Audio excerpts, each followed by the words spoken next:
Right, let's get the live chat up and running. That might be a good thing to do. Just hearing that soundtrack in the background and the sound effects of the weather and all that stuff. Really, really cool. Let's get it up and running. Alright, so hey everyone, it's me, SpursRail96, and welcome to another Train Sim World livestream, but this time the first Train Sim World free livestream.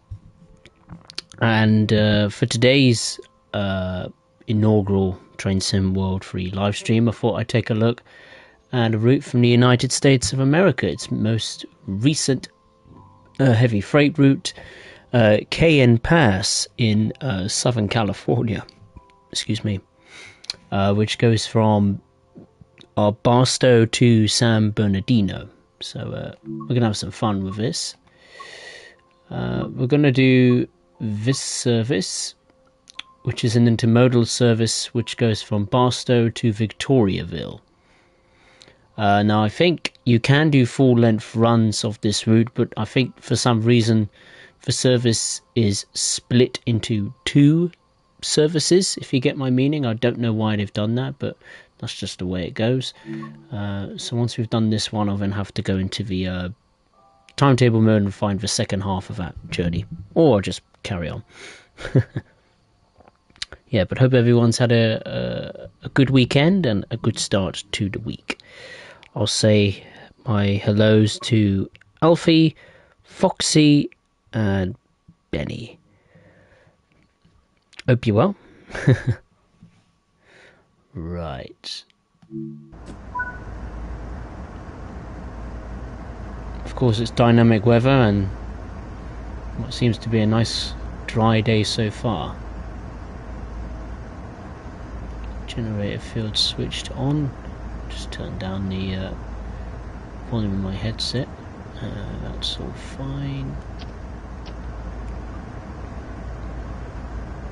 I always put the front headlights to bright. That's just how I like to have them.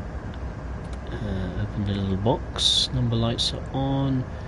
Crosswalk lights are not.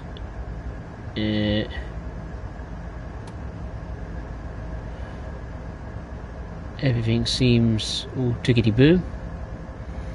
I'll just quickly delve into the computer here and see if the brakes are all done and dusted. I imagine it's all set up for me. It's in the lead.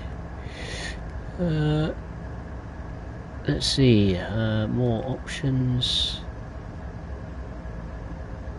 Operator controls.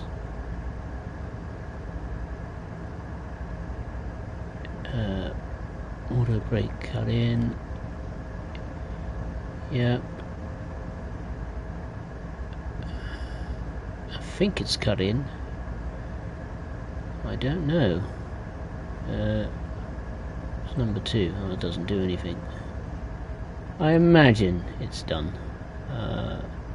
Start counting, distance controls. I don't think I'll mess around with that. I think the brakes are cut in. It seems to be the case. Right, I will release the independent brake. And I'll put on a bit of throttle.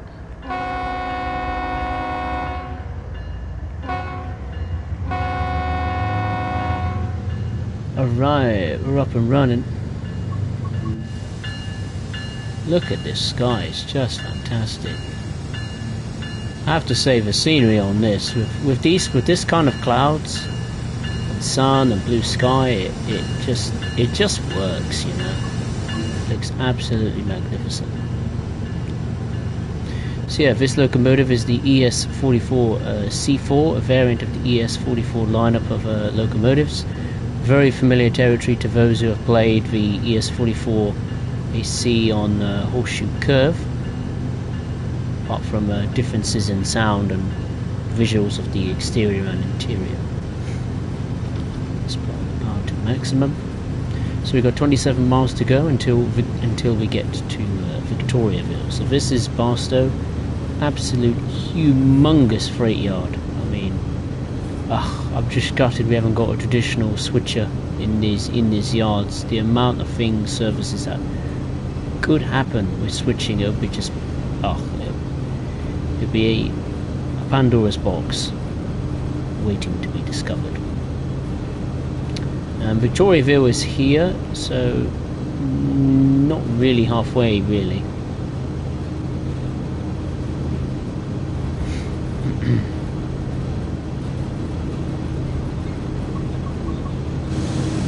think I need to get out of the cab and just have a little look around.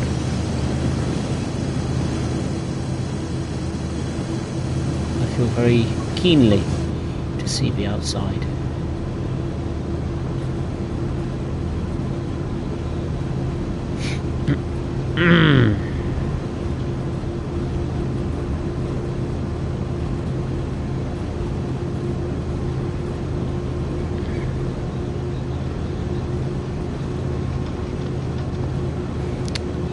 Beanie 49, the word Cajon is Spanish for box or drawer. Alright.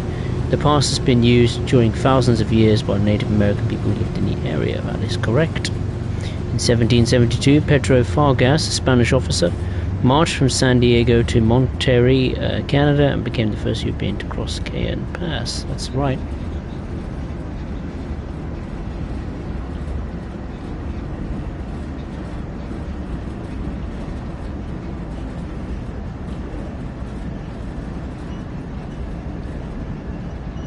It's a very, it's quite a familiar freight route to the other, I suppose, freight routes we've had in the past.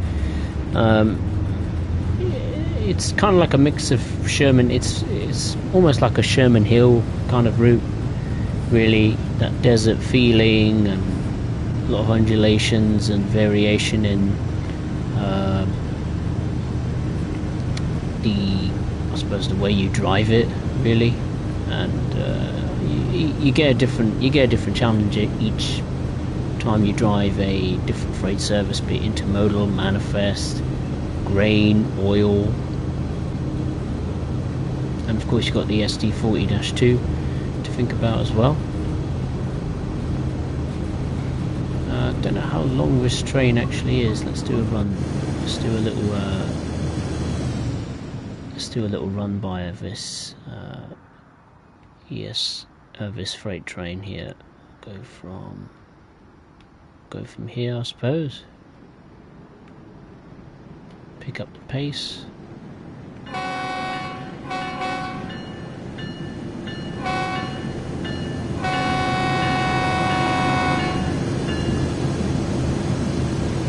So it's a intermodal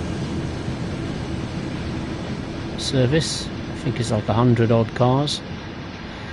So yeah, quite a long train. I think I'm just guessing off the top of my head.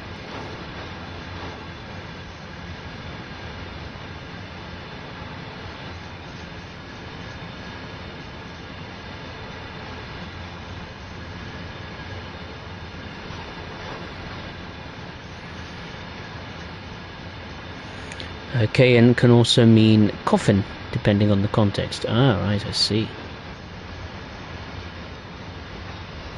Alfie Dependalinas go to Staffordshire. They do go through Staffordshire, yes.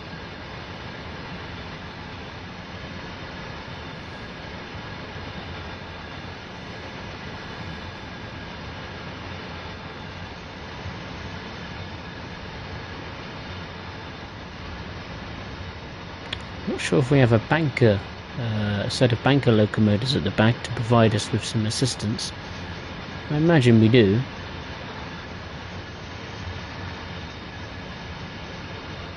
It's a long old freight train.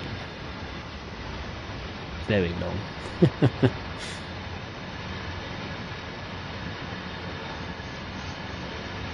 Oh, there is no banker train. Obviously not as long then. How long is this train in? 72. Okay, not too bad. you discount the free locomotives, that's what, 69 intermodal wagons. I'm not sure if there's any brand new freight wagons for this route. I haven't really checked, to be fair.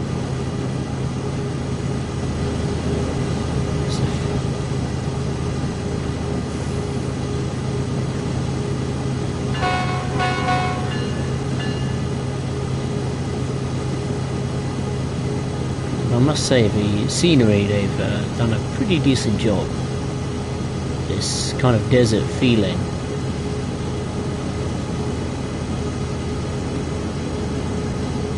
And obviously very, very nice to have one and the only BNSF in the game. At last.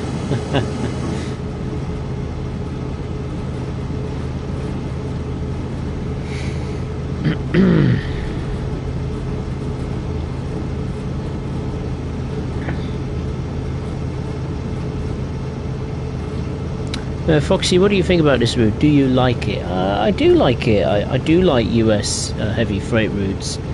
Not really as such for driving, but I think just the route in general, you know, the visuals, and mainly, to be honest with you. And I like these kind of desert routes. It's something completely different in Train Sim World. I mean, yeah, we've got, you know, some routes set in, you know, lush green vegetation, like, you know, forests or valleys or those kind of areas, like where, for example, Clinchfield is, or Sandpatch Grade in Pennsylvania, Horseshoe Curve I think as well is in Pennsylvania. So it's quite nice to have these almost like desert kind of routes. I mean, we've got this one which is in Southern California, so again it portrays a different railroad aspect of California, because obviously we've got Peninsula Corridor, that's mainly that's like a mass transit kind of route.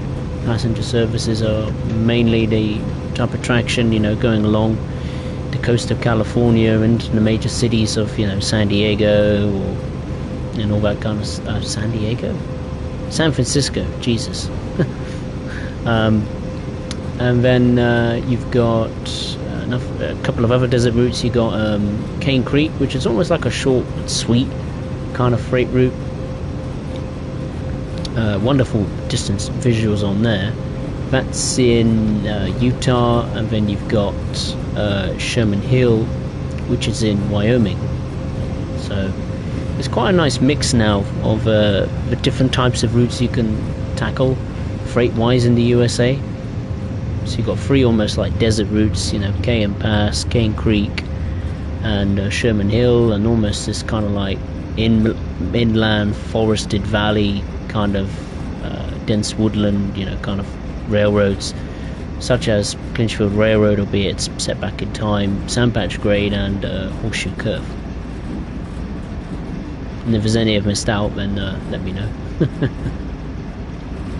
I'd be interested to see what other freight, US heavy freight railroads come to Train Sim World 3. Same applies to US passenger, or a bit of a mix of both, like we saw with Peninsula Corridor.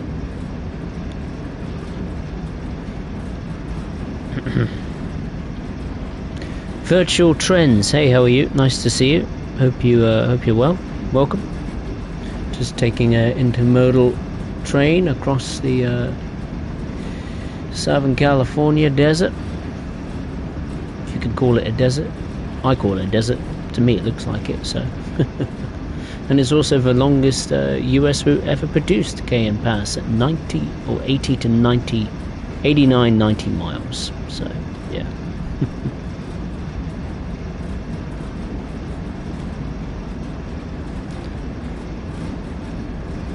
Fox, I personally think it is okay. It's not too bad or not too great.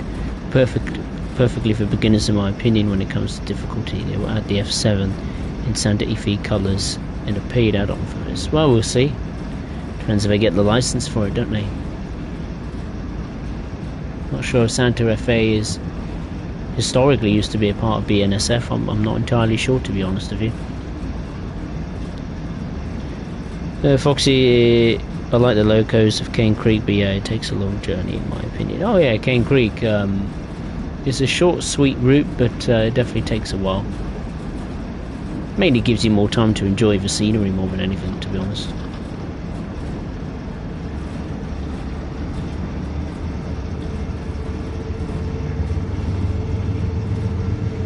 Foxy, the shortest route is Oakville subdivision. Oh yeah, when it comes to North America, yeah, that's right.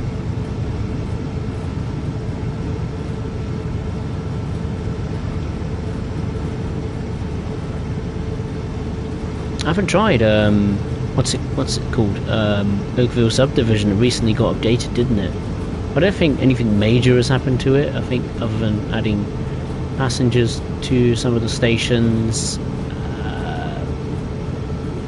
railroad crossing gates work. I imagine a lot of bugs have been squashed, and the sky system and the dynamic weather. But other than that, I imagine not much has changed. It's not the route I will go to, which I think you may find surprising, because Oakville subdivision mainly is for, you know, local switching, bringing it into Hamilton Yard and then switch to Heart's Content. To me, it's just, I don't know, it's just something not quite right with it. I wasn't a fan of it when it came out. Don't get me wrong, I do like the brand of Canadian National, and the locomotives, particularly the GP9, I think is really, really good and really cool. But I think it's just not the right type of route, personally. If they had a bigger yard, I think, or a bigger run into the yard, and maybe had a little switcher in there, an actual, you know, dedicated switcher, and have a stack load of switching services, which is not as many as what I'd hope. I've just seen a whistle board.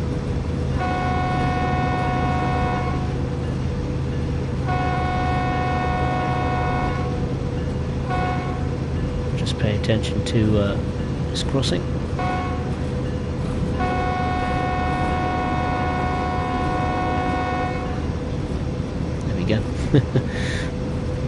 But yeah, back to my point. If we get another Canadian National route, it's going to be better than Canadian National Oakville subdivision, isn't it? So hopefully we get some more routes from Canada. Of course, we'll have to wait and see. Virtual trains from Brazil. Oh, thank you. Congratulations on the channel. Thank you very much. What part of Brazil are you from, Virtual Trends? I'm trying to think. Brazil, Rio de Janeiro, Sao Paulo, or Fortaleza? It's a part of Brazil, isn't it? Just trying to think of my football teams in Brazil that I know, and the areas they're from. What team's doing it from Brazil? Santos, I think that's in Sao Paulo, is it? It's Corinthians, is Palmeiras Brazilian team? I think so. I was going to say Flamengo, I'm not too sure. Need to brush up my knowledge on Brazilian teams, I think. If you ask me what my favourite Brazilian football team would be, it would be Corinthians for sure. History they have, and the logo as well of the club looks really, really cool.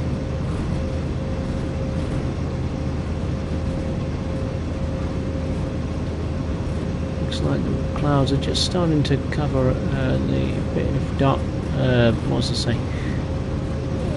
It seems like it's just starting to darken a little bit outside in the game. Maybe the sun's being covered by a little cloud, a little white fluffy cloud. I've no idea. No, maybe not. The sun, I think, has just come back out. Galactic Wolf, hey, how are you? Haven't checked the game yet. How's the horn on the ES44C4? I'd say maybe a little bit flat, maybe not enough meat in the sound, but the sound itself, yeah, there's no loop, it's not noticeable, and it's not horrendous. It's not the most horrendous horn I've certainly experienced on North American freight locomotives, for sure.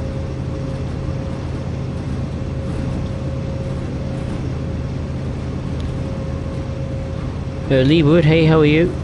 I'm very well, thank you. Hope you're well. How are you finding TSW3 in chat? I find it okay.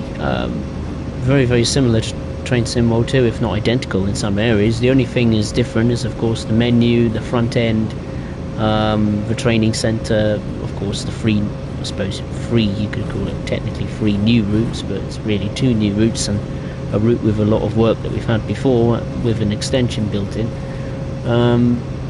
It's again very, very similar to Train Sim World 2, and you could easily mistaken someone for thinking you're playing Train Sim World 2 when you're actually playing Train Sim World 3. The only thing that gives it away, of course, is the new routes with the new, you know, bits and pieces under the hood, technology-wise, you know, be it the new weather effects or cloud technology. I mean, thankfully for Train Sim World 2 routes, and even older than that, the dynamic weather system works. It's all in full working order. Even thunder and lightning effects work in the old routes, which is a nice pleasant surprise. I think the weather effects, particularly the thunder and lightning, I really, really like that. The sky tech, the new clouds, I've always liked that since the announcement was made, and that's been proven in game. At times it looks really, really good. The lighting system as well, I have to say, at first I was a little bit skeptical on it when the fact Dovetail said originally, I think they said that they scrapped the old one and just completely rebuilt a new one from scratch. I must say it's a bit of it's quite a noticeable step. As far as scenario plan and creators club is concerned, or livery designer, it's pretty much the same as it was before, as is the screenshots you can do, you know, the railfan shots, which is a bit disappointing in those particular areas. I think the only big problem I have, mainly with what would be particularly the service mode, is they've taken away the number of services a locomotive has. They haven't taken away the total services a route has altogether, or a timetable, but they've taken away the number of, you know, it takes away that clarification of how many services each locomotive has, or say a locomotive adds to a route if it was from, you know, an old DLC of the past, like the 101, for example, on Castle of Würzburg. Now, of course, you could just say, well, just count the services, just go down the list and count them, and make a list of that. That's true, but I just preferred the old way. What was wrong with just having a number of services associated with a locomotive? I don't see what was wrong with that before. It was like that since the very beginning of Train Sim World, and for that to just suddenly evaporate is very puzzling. I hope they do add it back. It's not that difficult to do, I imagine. I mean, I'll do it for them. I'll do it for Dovetail if they want. I'll happily count all of the services each locomotive has.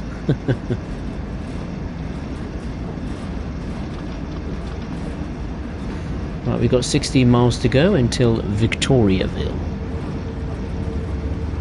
No, Victorville. Do I say Victoria? I do apologise to my American viewers, even watching live on playback. That is appalling from me. I do apologise. Victorville. Terrible I am. I'm very, very sorry.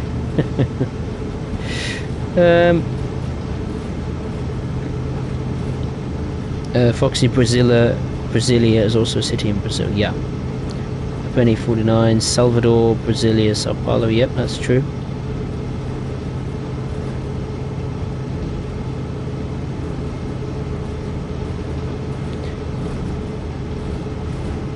Foxy, your menu looked bad. I don't think it looked bad. I wouldn't say it looked bad.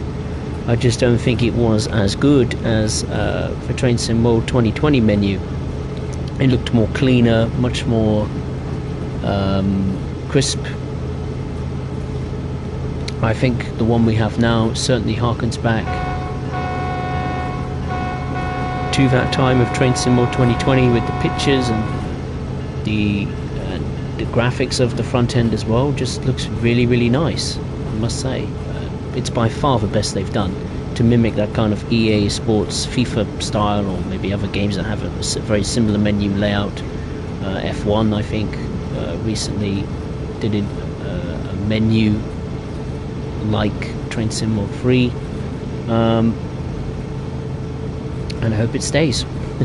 It's perfect, and the soundtrack as well, absolutely brilliant. I think you can even watch like a 12-hour version of the soundtrack, so certainly for ASMR fans, or fans of the soundtrack, or if you need help getting to sleep at night, there you go, that's the video for you. You know, hearing trains go by in your headphones, or the weather coming down, you know, rain, thunder and lightning and all that kind of stuff.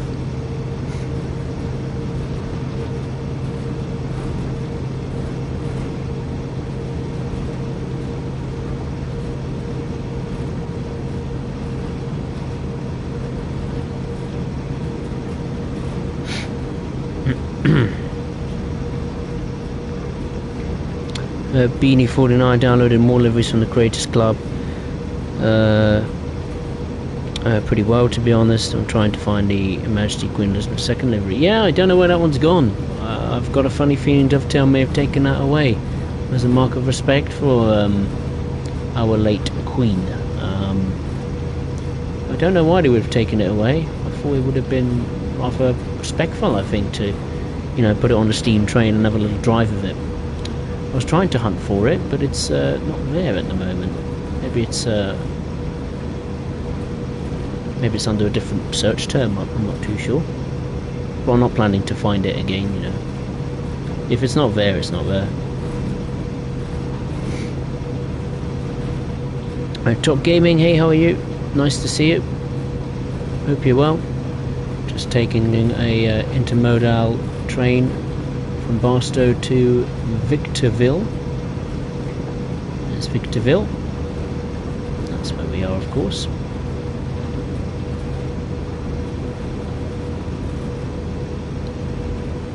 Coping very nicely so far with the gradients I've had to face. Train's taking it like a breeze. There are steeper sections, of course, but so far so good.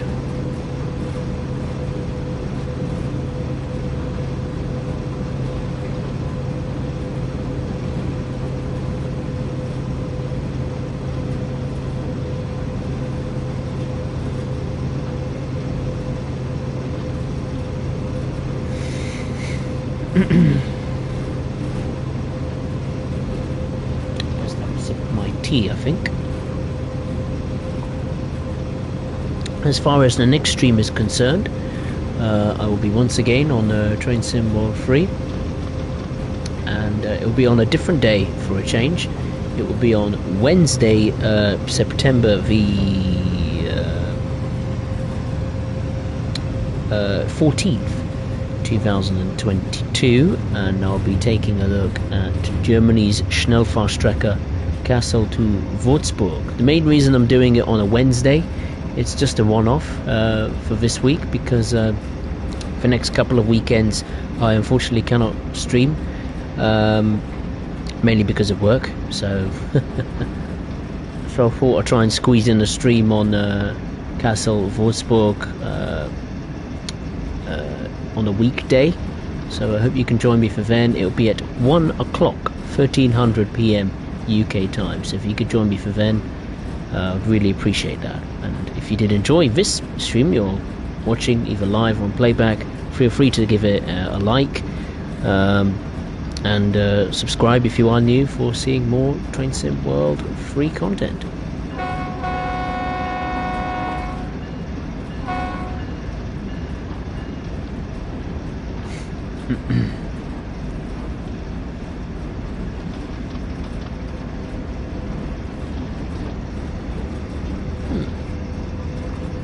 Lovely. I must say the collectibles are harder to find on this route. I mean, it is 90 miles long, unless you're going to go into first person mode and literally walk all of the way from Barstow to San Bernardino, then fair enough.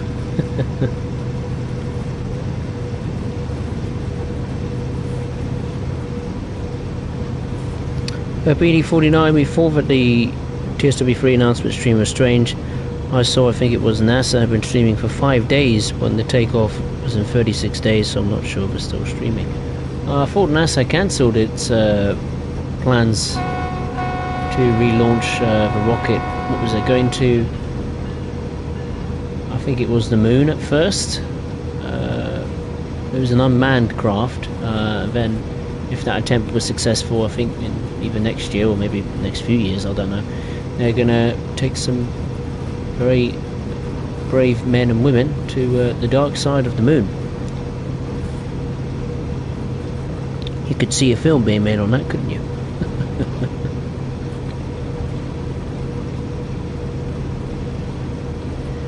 Foxy, Spurs, did you hear they have fixed the BR187 sound?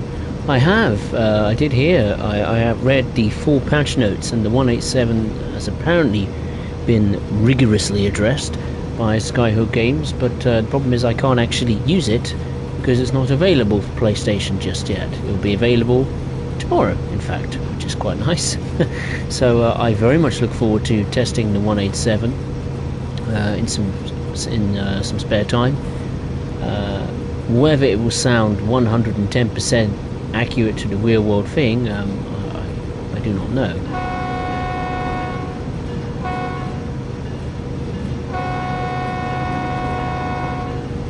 But yeah, I look forward to it.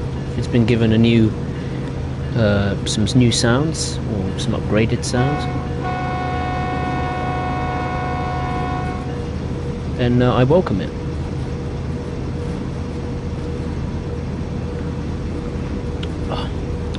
Ben Davis, hey, how are you? What do you think of this route so far?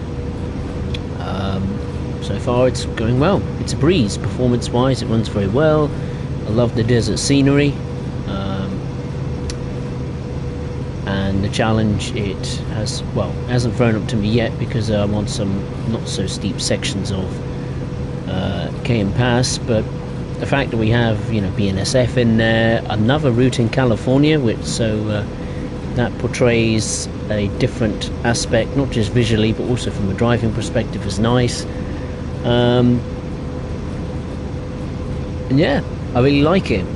Dovetail certainly put a bit more work into it, certainly from the route visual perspective. The draw distances are longer.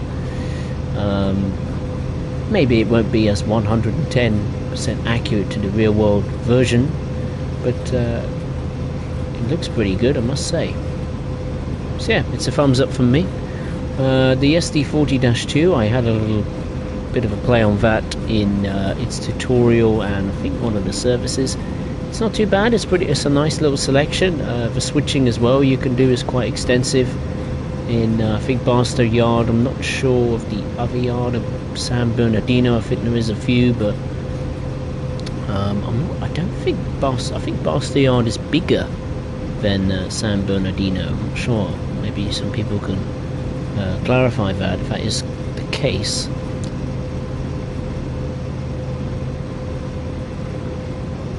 The scenarios of it, yeah, I haven't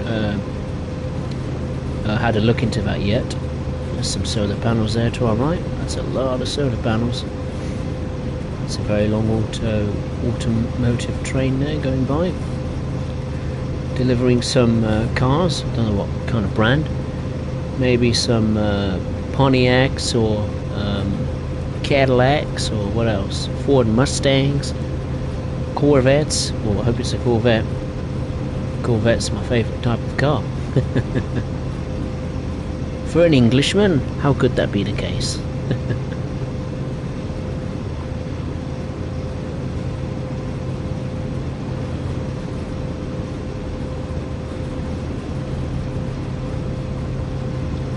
Foxy, you drink tea or coffee? I drink either. At the moment I'm drinking tea. Foxy, I fell a bit in love with tea, especially the fruity ones like apple. Oh, I haven't tried an apple one. I think I had iced tea once and I wasn't a big fan of that either, to be honest.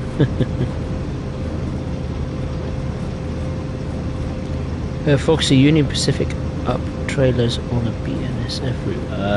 Oh yeah, I noticed that. Very well spotted, Foxy.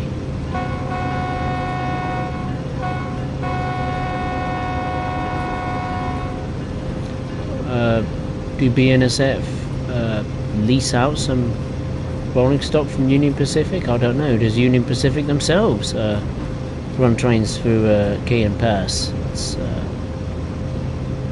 something I have to look at. I think Sherman Hill and Cane Creek do arrive tomorrow for PlayStation, so it'd be interesting. Excuse me, if those locomotives are subbed into this timetable, because maybe that will then answer my questions. Matt Jennings, howdy. How are you? Howdy, Matt. I'm very well, thank you. Hope you are, my friend. Just doing an auto rack service on Cajon Pass.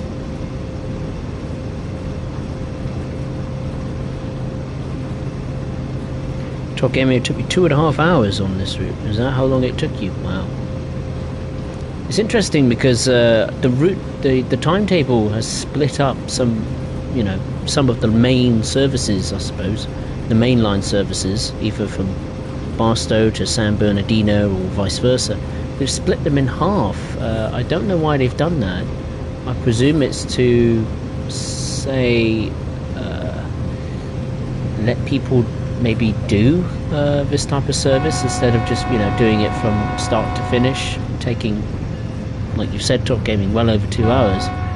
I think that possibly could be the reason as to why that maybe is the case is obviously they've got rid of the almost like I call it the mid-session save, where you can save any type of service or scenario either halfway through or 3/4 of the way through, whatever, and carry on with it later. But they've taken that away, so I wonder if that's almost like a substitute for that.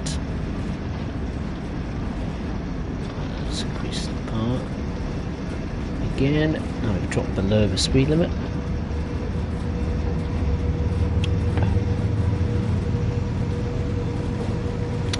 We got under 7 miles until Victorville.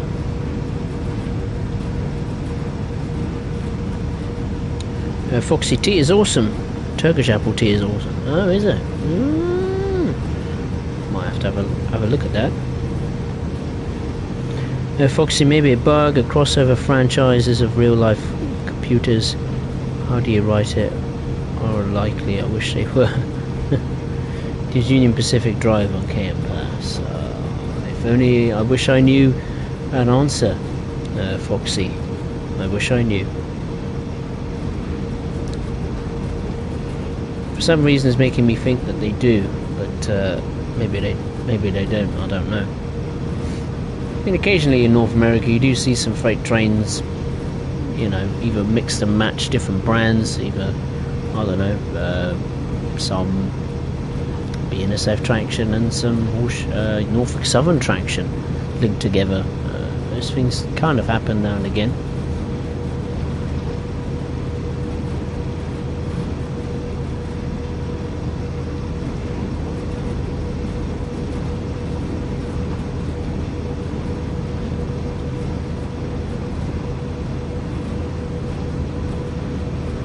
I'm just wondering, could we do a full length run of this route? I think we should. Why not? May take a while, but hey ho, that's the whole point of North American freight railroading. It does take a long time, I suppose. So that's the consequence you got to pay. Beanie 49, the pass is known for its dense fog, high wind and snowfall due to the steep grades of the route. I didn't know it was known for its dense fog. That's something that surprises me. Not sure what the weather is doing at the moment. It's pretty much been the same as it when we started. Maybe the blue sky has lost its blueness, but so far it's been pretty consistent.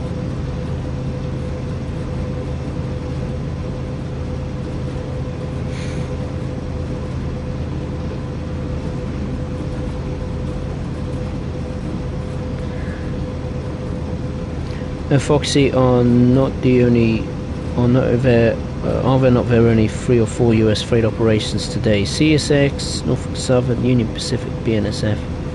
Because others got paid out by them. Yeah, I think they are the major ones. I mean, if we go back years ago, there was like hundreds of them, wasn't there? There was, what was it, Southern Pacific, there was Penn Central, there was Seaboard, I think, as well. Then you've got Rio Grande Railroad as well. There's loads of them. I've probably hardly touched the surface. Now that looks interesting on the left. Look at that. Okay, looks like we got some sort of chemical plant or something. We're just going by. Some BNSF rolling stock there in the yard. And a pretty extensive plant here. Must be maybe a quarry or something, aggregate maybe, or something like that. Pretty major.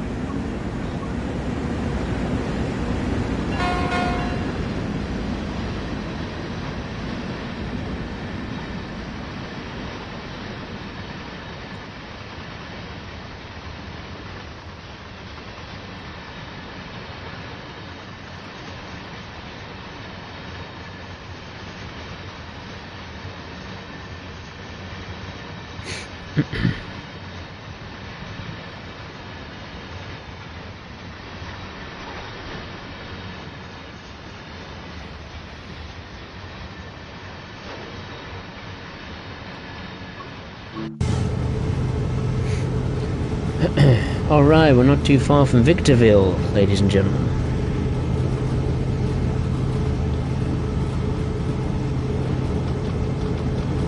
And very soon we have a nearly bottleneck railroad crossing up. I do apologise.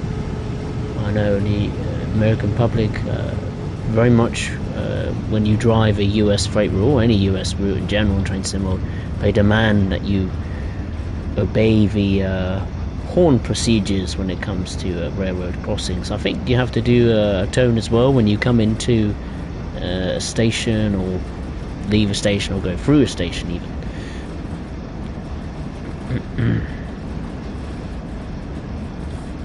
Foxy saw a video about that topic. Oh, is there a video about it? Oh, if there is, I would love to know what it's called, because I'll have a little watch of that.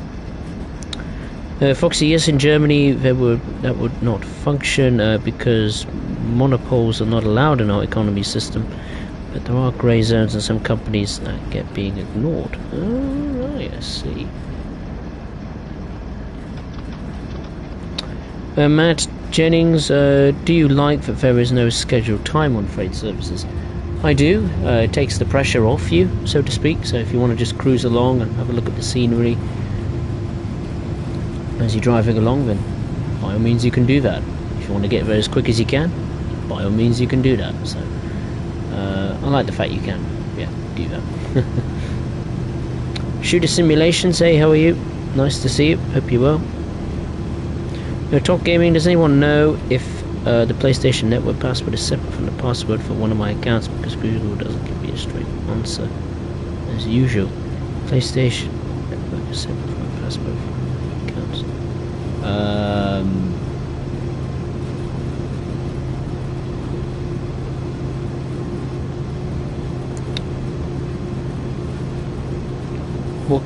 Which account do you mean separate from your PlayStation account? What, you Train Sim World one, or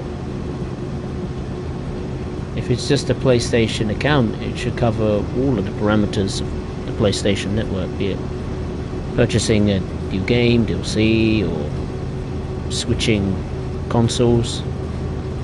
I've used the same account and password when I switched from the PS4 to PS5, so there shouldn't be any issues with that. As far as Train Sim World, it's difficult for me to judge. I've only used one account and one password since the beginning, so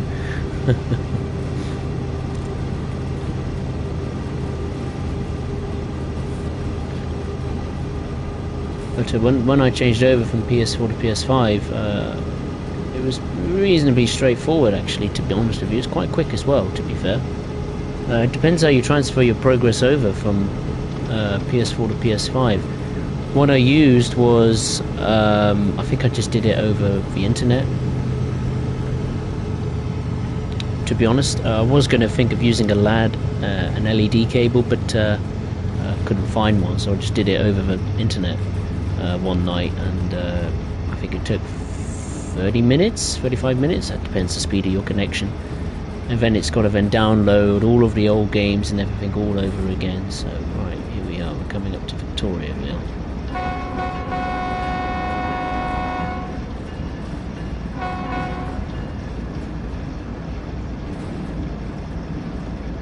So, what are we crossing over? Hello, madam. What are we crossing over there?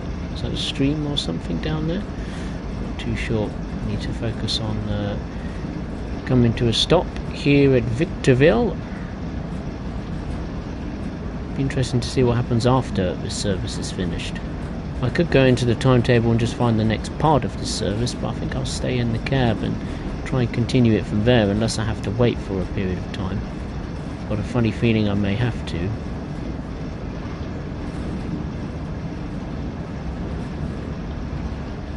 Some big wind turbines to our left. Now we're just starting to go downhill a little bit, so I think I'm going to just start braking just a little bit.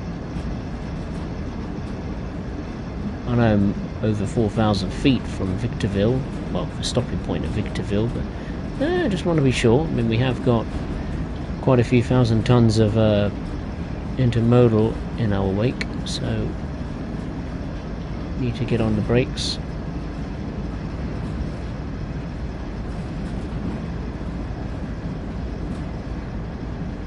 Got some aggregate wagons or grain or some sort of wagons there on the left.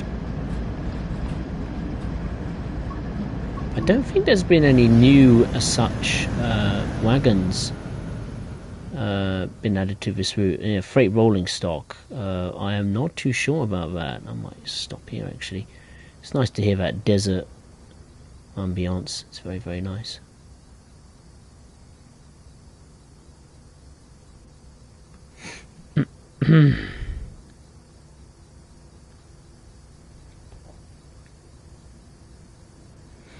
Foxy's found the video I wanted to look at. Excellent. It's about a failed merger, but the person shows that there were only 3 or 4 big players left and explains why. Excellent.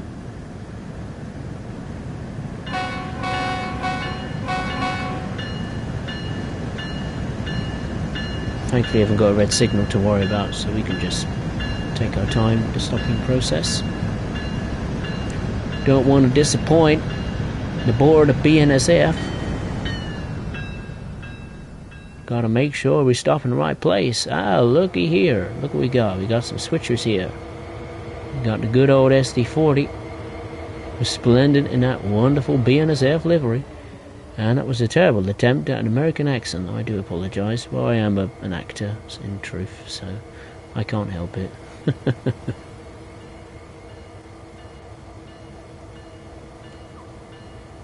How close? Much more. I'd say let's apply the brakes now.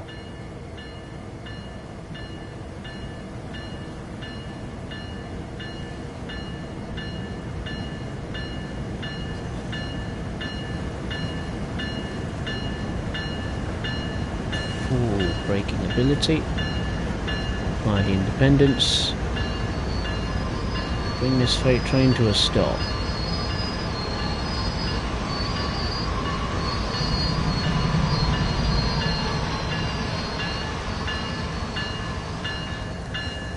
Rock and roll. Brilliant. Got that done. That took me 47 minutes. That wasn't too bad at all. I got a silver. I'll take that any day of the week. Fantastic. Continue choosing next chapter. Let's return to the game. Oh, we have to keep going. Okay.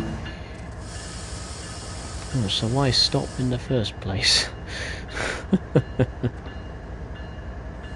If it was wait for 5 minutes or something, I could understand that, but I think I know why we have to wait. It's because people that can't do a full 2-hour service from start to finish there's that reason. That's the reason why in the timetable selection menu the service is split in half. Come on, train, let's get moving. We now got to go 29 miles all the way there, just outside San Bernardino. There's those big yards there. We've got one there and another one there. Not as big as Barstow, I think, but big enough.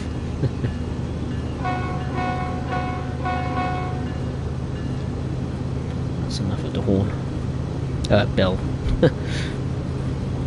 On Talk Gaming, I was on New York Metro Railroad last week. Is that what it means? The NYMR last week, and they weren't running steam locos. Oh, it's obviously a heritage railway. Over North York Moors Railways, of course. Sorry, Top Gaming. I thought we were referencing American. American railroading for a minute then. They weren't running steam locos because of the fire risk, but the second I left Whitby at the end of the holiday, I passed over the bridge and saw a steam loco leaving. Oh, very nice. Well, at least you caught one, I suppose. Foxy, the failure of SPSF rail merger. Ah, I see. Benny 49, I was almost spot on with the accent. Almost. Nearly there. Do you want the link? Okay, the link cannot be copied. It's called Peter Dibble, the failure of SPS. The failure of SPSF. There we go, I've got it. Oh yeah. Have a look at that.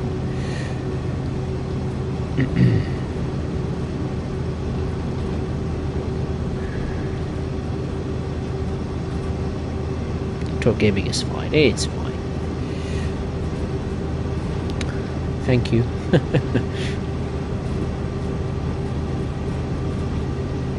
Alright, so we're now leaving or going through the town of Victorville. I actually want to have a look at Victorville. Let that train run away for a minute. Decent size. Victorville in the middle of the desert. See these mountain ranges here, well, not really, almost like big sand dunes really, but it's nice to have that variation in the landscape. Makes you feel like, you know, you're taking big heavy US freight trains through a desert, a varied desert as well, may I add, in Southern California.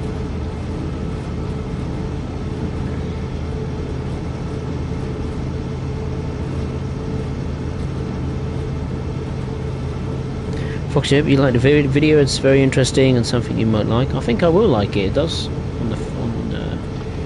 If it's about this, the US rail merger, and I'm definitely gonna have a look at it for sure.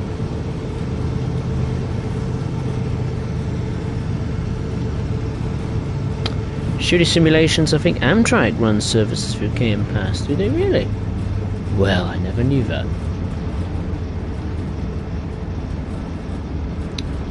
You never know.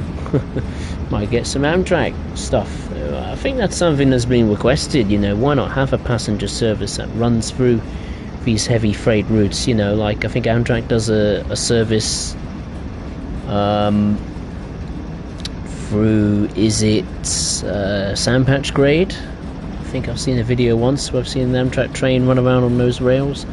KM Pass, is it the California Zafira or Zephyr, however you call it correctly?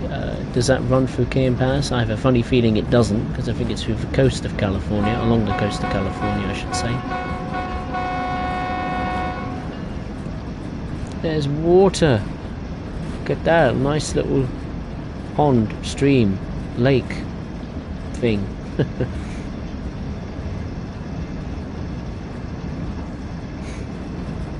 It's like a little water well, isn't it? A little water hole for the animals. It's like being in The Lion King. Seeing the animals come and get some water.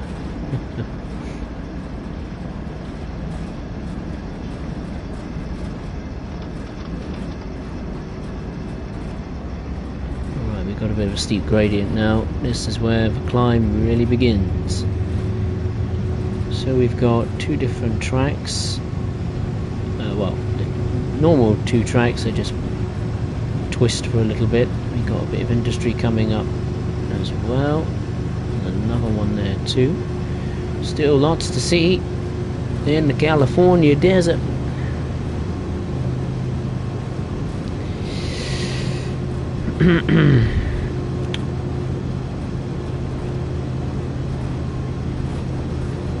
Benny 49, the 3rd of November 2006. I've only seen the westbound Amtrak go down the KM Pass twice, but both times it went down the north track, which is not as steep. Ah, right. He forgot the ending and couldn't be asked to visit the website and use it. Oh, fair enough.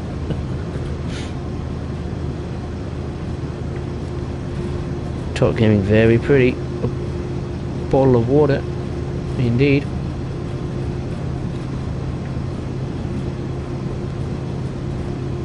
Even the trees as well, the cactuses or whatever. I mean, I don't know what kind of trees they are, but even they look pretty good. One thing I've noticed in the game since I've had Train Sim World 3 is the camera likes to have a little moment of itself and move by itself. Like right there just now, a second ago, it just decided to move. It moves up for some reason, and even though I don't touch the right thumbstick to control the camera, it moves itself. It is extremely irritating. There's another track down there. We're going to be rejoining with that very shortly.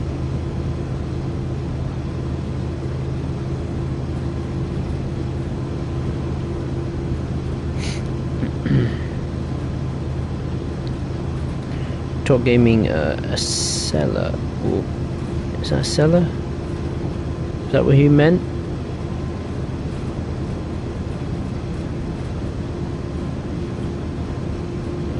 I know for sure Amtrak Acela wouldn't run through here. It's only been exclusively for the Northeast Corridor. Now that I'd like to see, and I think we will get it. It's only a matter of time. I think you can't have the Northeast Corridor without your cellar. It's not right.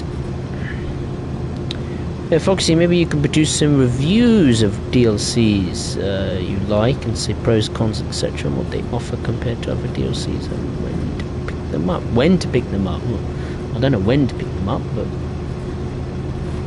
maybe if you should pick them up, maybe. I could do that, yeah. It would take a lot of planning, but I could do that. I was thinking of making like a mini series of Train Sim World routes, well, Train Simulator routes, sorry, that I would like to see in Train Sim World. I think I did do it before, but it actually got, I think I did 3 videos at the time, and they all got taken down due to copyright reasons. It was due to, I think, the music I played in the background was actually the reason why, which was a right pain in the neck, because I use that music quite often in the in-depth videos I did for Train Sim World ages ago. And I just want to have a look at that. I saw a train waiting. Oh yeah, look at that. That's at one of the local industries. And it's must be a... What have we got? A manifest train or something? That looks very interesting. Very nice indeed.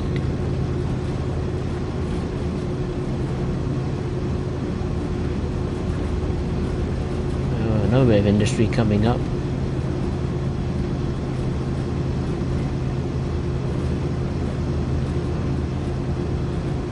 Still moving pretty swift-ish. 30 miles an hour. So we're chugging along. We're chugging along.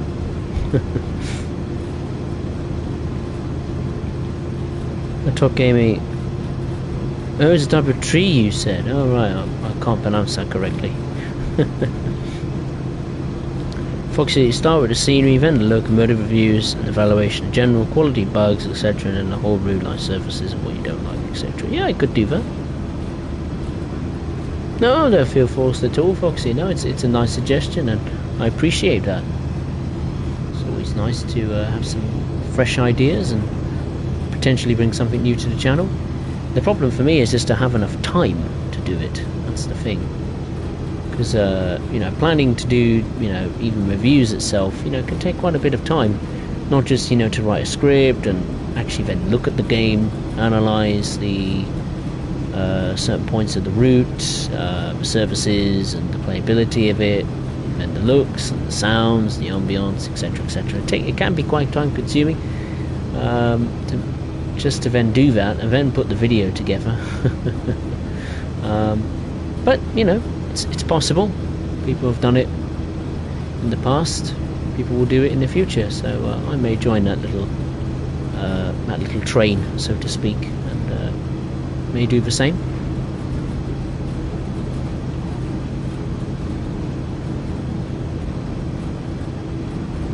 Just a little bit of industry on the left. No, it's not.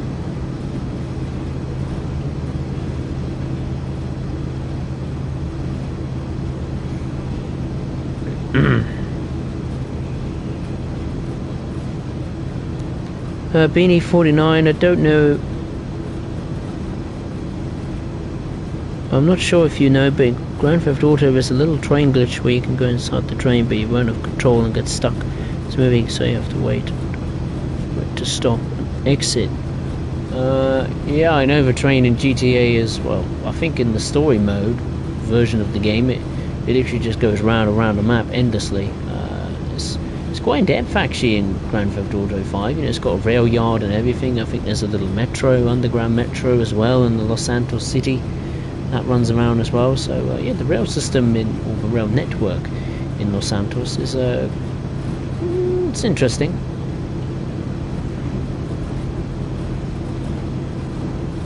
But the problem is, of course, you can't get in and drive it, which is not the best.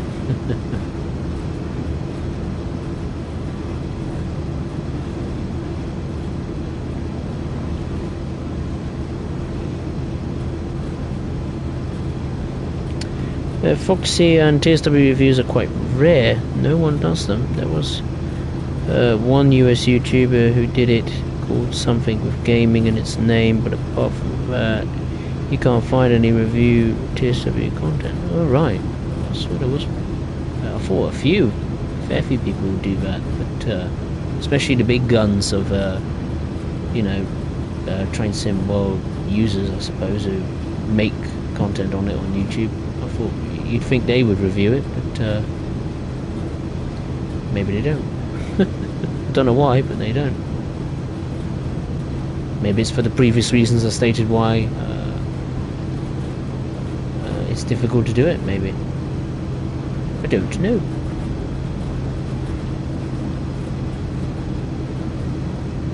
Talk gave me no offense, but to anyone, but the United States needs to build more railways and tramways and stop the motorist dominance that exists within the country. It's easier said than done, isn't it? That could take hundreds of billions, maybe trillions of dollars. You know, the whole country. I mean, wow, that's tough. I mean, some states would be very much. They'd be very thoughtful of that idea, and maybe would appreciate that idea. And there's some states that just simply won't have it.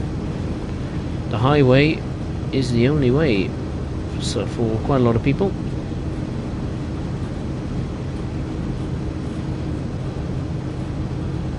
Because ever since the US has been a fan of the automotive vehicle, it's never looked back, really. You know, hunger and an appetite for buying gas, as they call it over there, has never waned, and it probably still won't wane anytime soon, even though there's electric cars coming into the fold, or even new rail projects, albeit it's taking very long to complete, like, you know, high-speed lines in Texas or California. I think there's one in Florida. New York has been mentioned loads of times, you know, re-engineering the Northeast Corridor, building new high-speed railway in New York or under Manhattan or something like that, you know. It's mainly just finding the money for it, really, to do it, and people's appetite for it.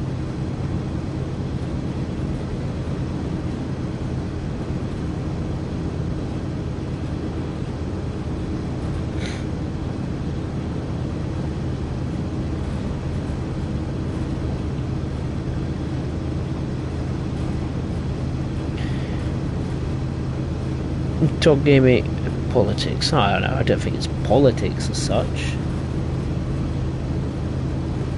You know, one day the oil will run out, and maybe when the oil does run out, people will then realise, hey, maybe railroads are a saving grace for long distance American commuting. I mean, even, you know, these type of railroads, you know, dominated by the US freight brands, you know, like Sherman Hill, like Horseshoe Curve, like Sandpatch Grain. You know, these would all need to be electrified as well. You can't have 4,400 horsepower diesel hungry, you know, giants being along the railroads of, you know, these type of railroads. They're just as bad as the automotive world. So unless they somehow find a way in science or technology, you know, to make them adapt to eco-friendly fuels or bioethanol fuels or anything like that. I know it's being explored in the car industry. I'm not sure about the railroad industry as such when it comes to the United States.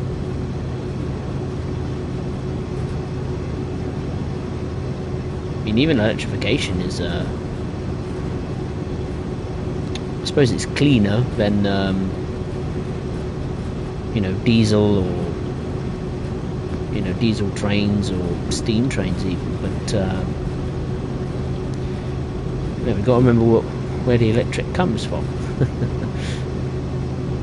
And that's not exactly environmentally friendly either, is it? When you think about it like that, actually. Alright, we got just over 20 miles to go until the location we've got to go via, which I've no idea. Look at all this. We've got a little wiggly line going through there, down there, then reconnecting again, and it wiggles off down there. That's probably part of another subdivision or something, wiggling its way through the Cajon Pass. I'm not sure where the pass summit is, but it's not too far away, I imagine. The weather hasn't changed as much, has it? It's been pretty much constant. We've got some industry here. Seems to be some sort of pipe industry. Pipe for the nation's sewers, maybe, or a pair of SD40s here.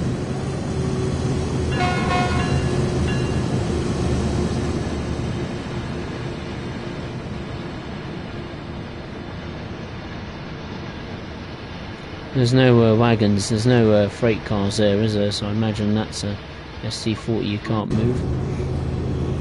Never mind. Well, yeah, you can get in and move it, but I don't think there's any additional services for it, I should say. I'll have to have a look in depth in the SD40's timetable, because, you know, there is, you know, as we've seen, different industries dotted on this route, so it'll be interesting to see if all of them have actual services dedicated to those industries. Me, personally, hope so, fingers crossed.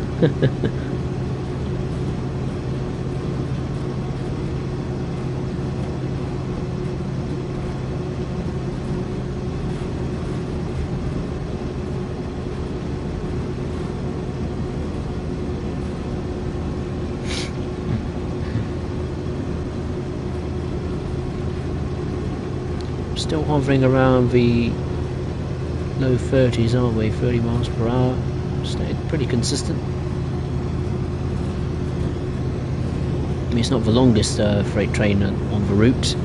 I think the maximum you can have is 100 freight cars. I'm not sure what particular type of industry it may not be, auto rack or intermodal, grain, oil I think is there, coal I'm not too sure. What's the others, have I missed out any? Manifest of course, might be some perishable services, I actually don't know to be fair. There was on Sherman Hill and there was on Clinchfield, so I don't think there is. I'll have to have another look.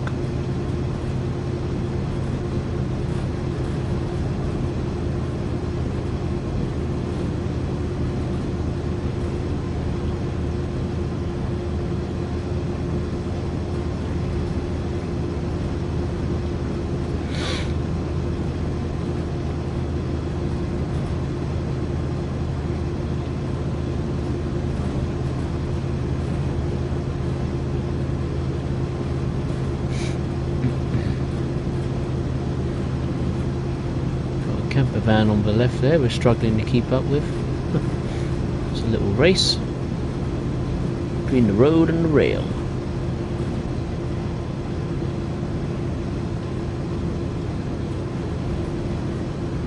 Certainly the long distance scenery is starting to have a little bit of a pop-in moment. I mean, for sure the frame rate in this game isn't perfect. It depends what route you play. I was on Spirit of Steam earlier, just giving that a once over, because obviously that's got all the TSW3 upgrades and little visual tricks, but certainly the frame rate has not been addressed, particularly in some of the yards like Liverpool Edge Hill and I think Crewe as well. So yeah, the frame rate and performance is not perfect, even at Barstow. When it's super busy, you know, with trains coming in, trains going out, or some switching going on in the background, the frame rate isn't bulletproof. So, but you know, Train Sim More is very much in its Train Sim More 3 is very much in its infancy. But so far, I think, even though it's been released for I think over a week now, it's not too bad. The performance has been steady. I think I've only encountered one crash on this route. That was on Castle Würzburg actually a couple of days ago. But other than that, it's been okay so far, he says. No, my luck is probably going to crash any minute.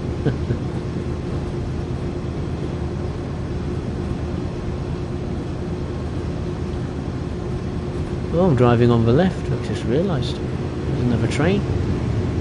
Another intermodal. I wonder if that train is longer than ours. I have a feeling it may not be.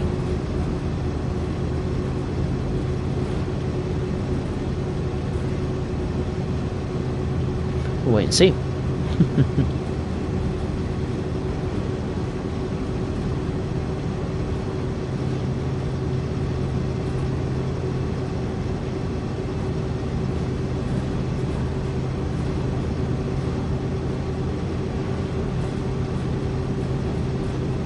Foxy gentlemen, start your engines.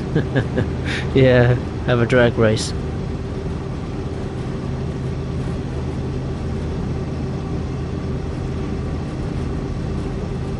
Foxy, that this restarts on PS5 is not acceptable. Even microstops happen.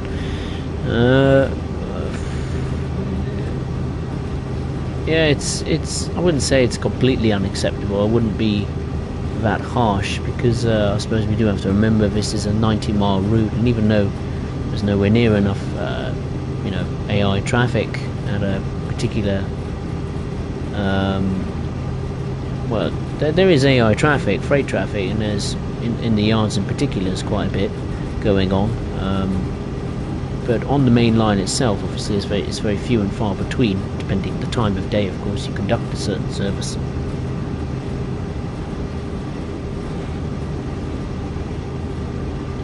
I don't know what it'd be like on PS4 though. I mean, if it's bad on PlayStation 5, it's going to be twice as bad, if not worse, for PlayStation 4, which is a bit of a shame, but that's the world of gaming, I suppose. Not every game is perfect.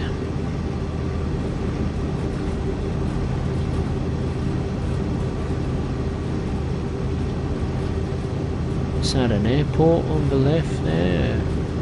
Airfield or something? Looks like it. Might not be. It's just a little business. Look at that. Looks nice, doesn't it? Like some of just this distant scenery here looks not mind-blowingly brilliant, of course, but with the clouds and everything and the lighting, it just looks good.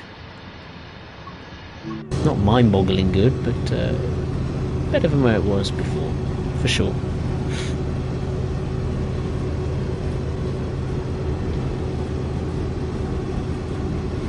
Talk Gaming, I like Spirit Steam, is very buggy at the moment. There's a lot of services where you'll just get service failure for no reason. I've heard of that, yeah. I remember there was a particular service I did in Train Sim 2 on Spirit Steam. I think it was some shunting some coaches in Edge Hill Yard or something, and I know that was a bit of a problem. Now, whilst I haven't tried that personally yet in Train Sim 3, I do have to agree, Spirit Steam has taken, even though it looks nice with the upgrades it's had, certainly performance-wise it has taken a bit of a hit, really. It's nowhere near as good as the Train Sim 2 version performance-wise. Maybe that's due to the upgrades of TSW3, I don't know, but certainly some bugs have certainly slipped through the net. Train Sim 3, which is a bit of a shame. Bobby, hey, how are you? Hope you're well.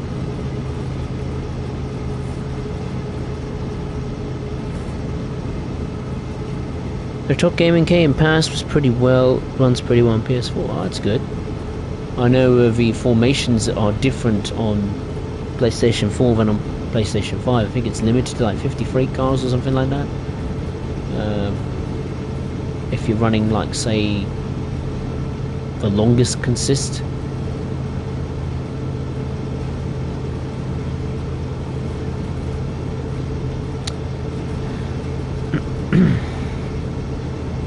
Benny Spurs, that was with the 08 as it kept derailing. Even I had that problem. 08, the BL Class 08, depends what route. If it was on Diesel Legends, I know I certainly encountered that problem because I encountered that in a stream. Transpennine, I think, as well, I encountered that problem, which actually broke the stream. I redid the stream again, and the exact same service, and it worked fine. So maybe it has been the 08 in particular, maybe those bugs have been patched. It must have been, because I was able to redo that service and the stream again, and it worked totally fine. So unless it's cropped up again in TSW3, I don't know yet, because Transpennine isn't available yet. It will be in just over 2 weeks' time. Yeah, hopefully the problem hasn't reoccurred in TSW3.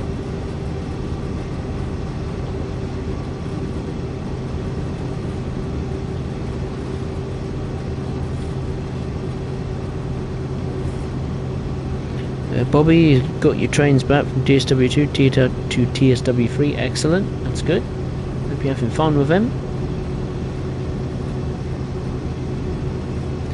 Top Gaming, the PS5 hasn't arrived yet, so still playing on PS4 for now. Oh, you managed to get a PS5, Top Gaming. That's good. Where did you get it from? Amazon or eBay or I don't know, some third-party website that sells PS5s or something.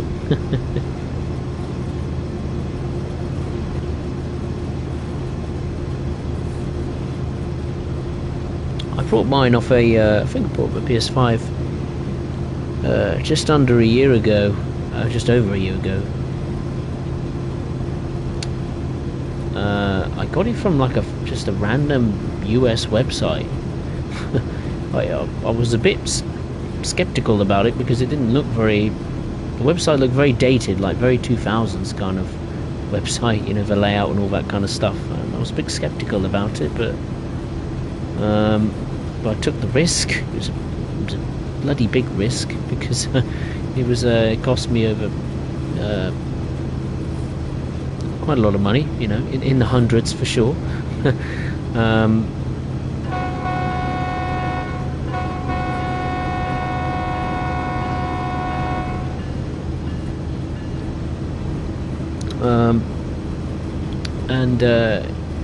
Yeah, took the risk, and it came on Parcel Force. Came via Parcel Force. I think it came from America to the UK. Thankfully, the shipping fees were not that astronomical at the time, which was quite a nice relief.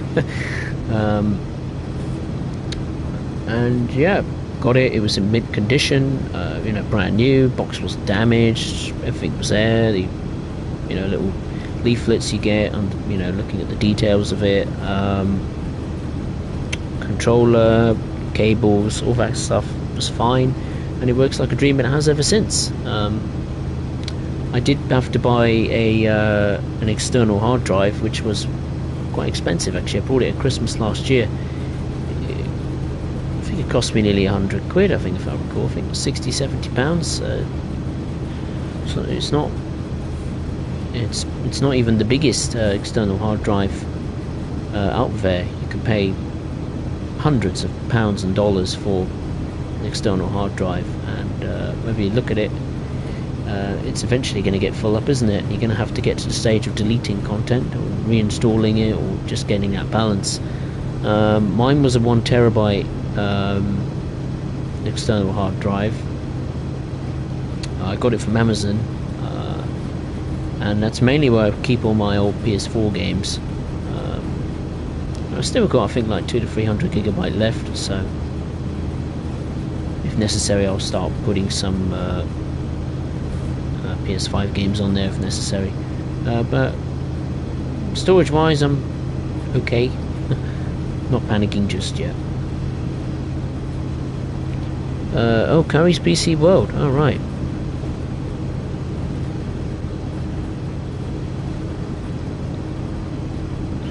Shooter Simulations brought his PS5 from...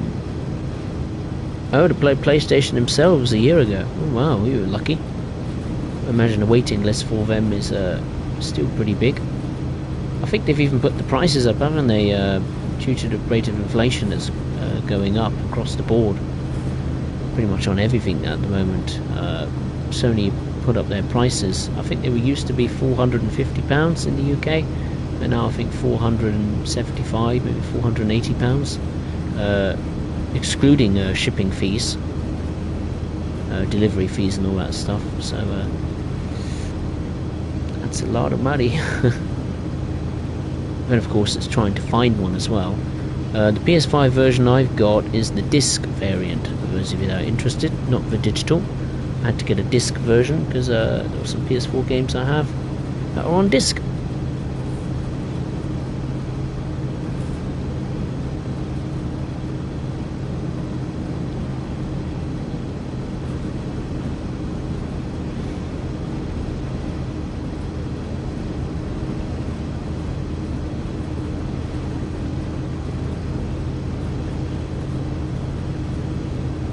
Look, there's a train moving in those wagons. Did I see that earlier? Obviously I didn't. Look at that. There is some action going on in that yard. That's good to see. We're coming up to a wiggly new track that's about to enter the fort. Or enter the frame, I should say. I do apologise.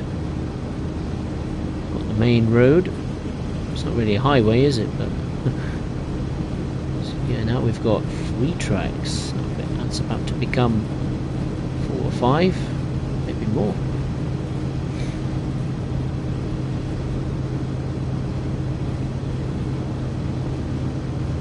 Foxy, I want to buy a D-brand plate, but 60 euros for shipping is too much.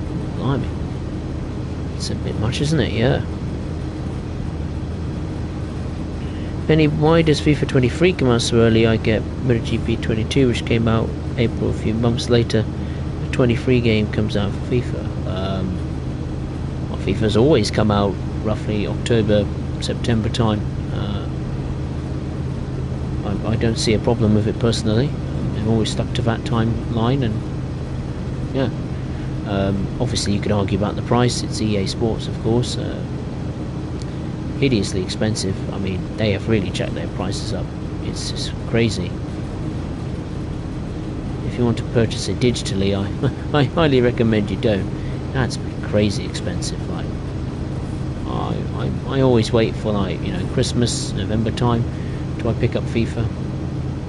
Because let's be honest, it's going to be the same at launch as it will be come Christmas time, just with some extra updates. And I think Nottingham Forest's new ground, the city ground, gets added that time of the year anyway for the Premier League in England.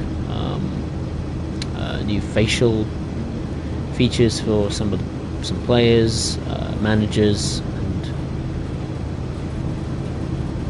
that's it, I think. But for FIFA 23 it's a bit different because you've got 2 World Cups coming up. Thankfully those tournaments will be added to the FIFA game for free, which is very nice. And the Women's Leagues is also being added as well, which is really nice. I just hope we can do it as a career mode.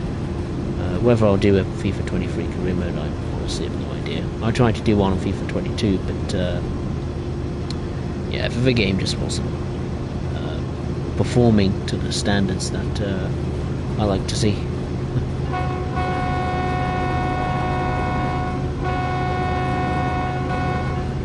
I do apologise, I'm not paying attention to the whistle sign. Look at that, that is quite a sight.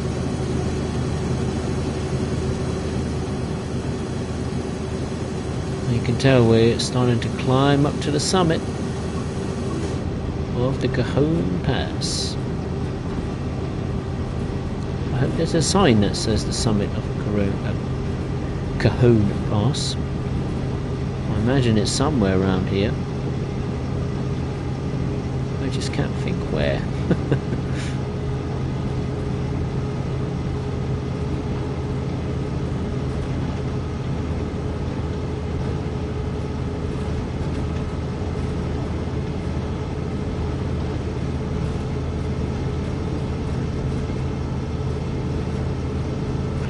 Beanie 49, I reckon Jeremy Clarkson would hate trains, as he would just shout speed or power when he would be lucky to reach 50. Oh, I mean, he has experience, doesn't he, being in a train. I think it was a steam locomotive, if I recall. The Tornado, was it in 2009? And he absolutely hated it. It was not exactly fun being in a steam train cab, is it? Very, you know, dirty and dusty and environment. I think we have reached the summit of Cajon Pass. I think we've actually just passed the summit. So I'm just starting to recognise that we are about to descend now from the top of the pass. Because I think in this tutorial the little person that was speaking actually said, "Oh, congratulations, you have reached the summit."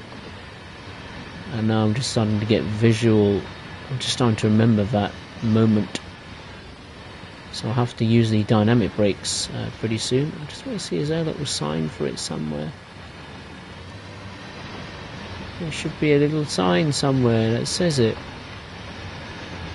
Is it nearby these huts? Nope. Turned the throttle off, haven't I? I'll just turn on the dynamic brakes.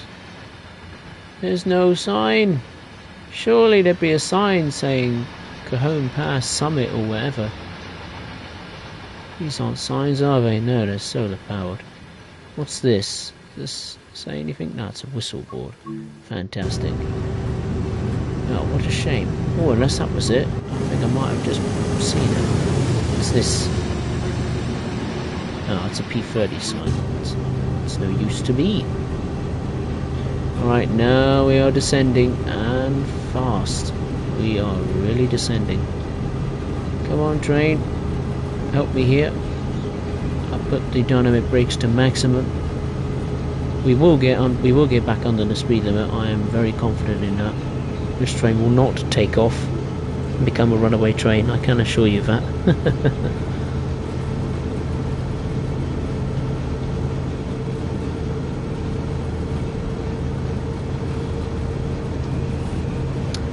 Foxy's Cyberpunk is a good game at PS5. I've not really been interested in Cyberpunk or games like that, really.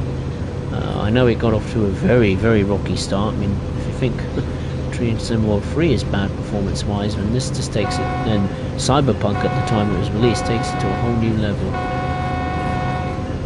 Come on, slow down, train, slow down. Oh, the dynamic brakes are off. I thought... It's my fault. I thought I applied for them. I pressed the wrong button. It's my fault. I do apologise. Now we do need to get under the speed limit, so I'm going to apply everything at my disposal. Get this train to a standstill. Not standstill as such, but slow down a bit more. I caused the problem, I will rectify the problem. And over time the gradient will even out, so we should be okay, he says. Huh.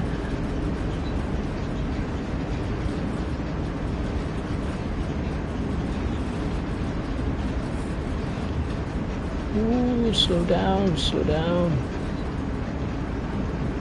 Please. Whilst we're descending at a very alarming speed, scenery looks nice in the distance.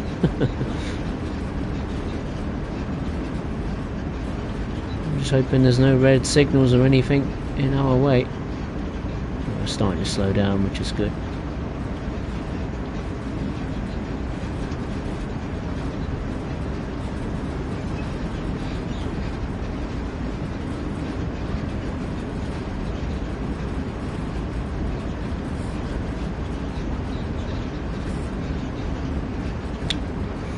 At least make the stream go a bit quicker. Journey wise it is. Beanie, the curse of Jeremy Clarkson, of course, of course. The moment you said it, I accidentally applied the throttle. I thought it was applying the dynamic brake, but obviously I pressed the wrong button. But we're slowing down now, which is good. So all is well.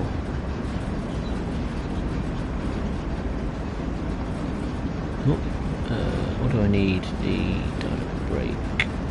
I'll put it back into setup position. I think I'll be okay now, he says.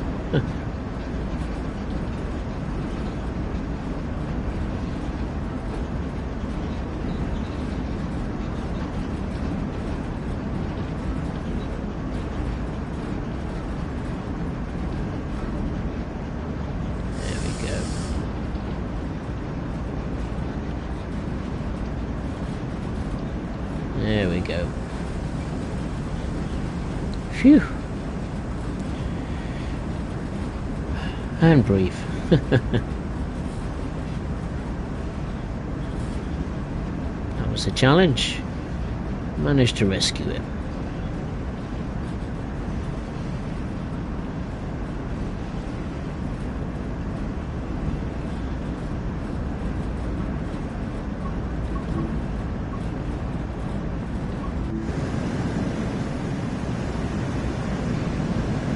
Scenery's looking good.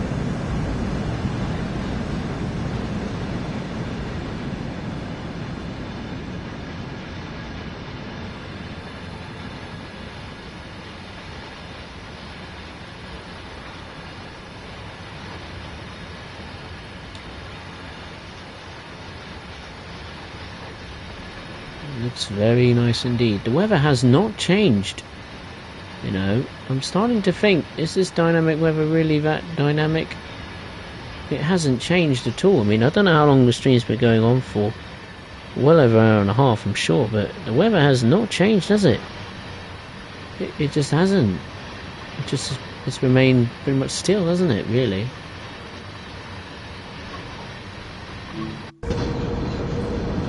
Now we're starting to pick up speed again. These dynamic brakes, I thought they'd help me. They just make everything worse, I swear. Useless they are. Absolutely useless. Stick to automatics, that's all I'd say.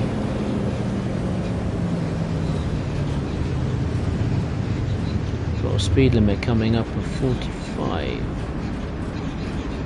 If I'm going to make future videos on KM Pass, I'm going to have to seriously learn this section of the route, or route, that's for sure.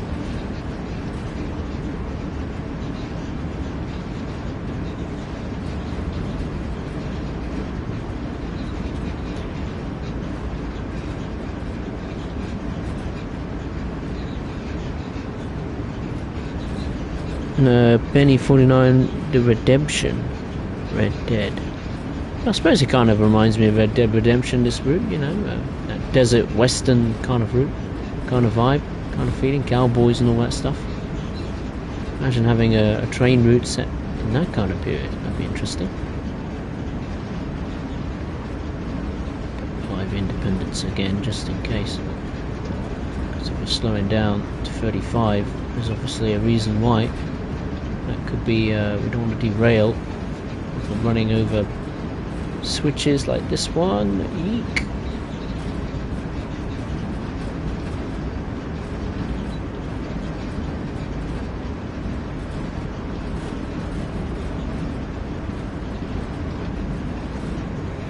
Shooter simulations, you're going too fast there. Yeah, I think I've realised.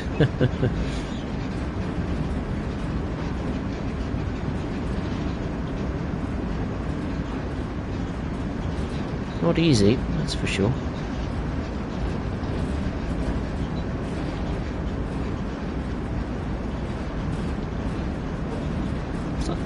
In the tutorial, the dynamic brakes were working really well, really effective, but they're not as effective on this particular service for some reason. Maybe it's just the dynamic brakes are just not as good.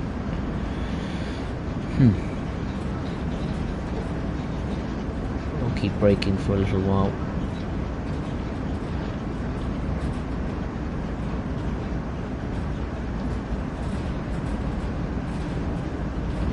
Now I think I'll come off the part. The brakes, sorry. Now I'll put on the dynamic brakes. Maybe this time it will work properly. I thought if I just, you know, get a bit of a gap between the upcoming speed limit and the speed we're currently doing, it might give the dynamics a chance to kick in.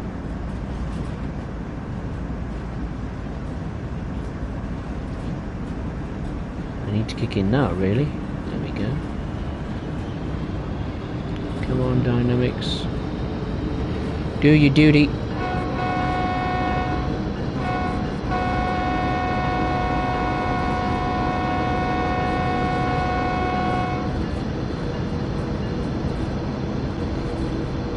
Makes me think that dynamic brakes speed the train up and not slow it down.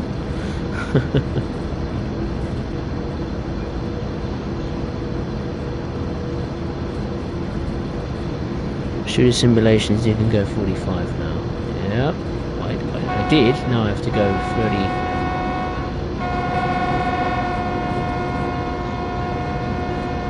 Oh, another train.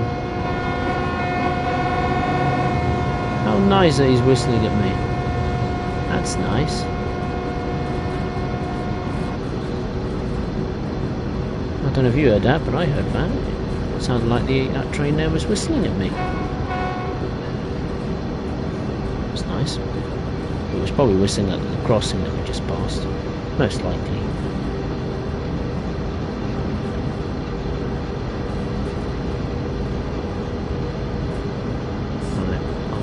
letting this train run away again. So I'm going to switch off the dynamics. Apply full brakes on just about everything really, excluding the dynamics. It's an oil train going by. Be it empty or loaded.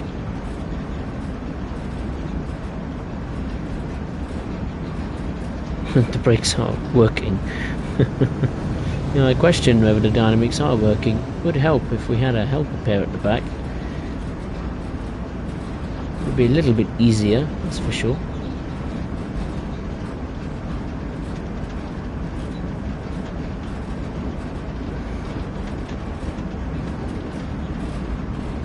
"13 miles to go until the indicated location," which is there. Don't know why it could have just been plonked at San Bernardino. Either that yard there or that yard there.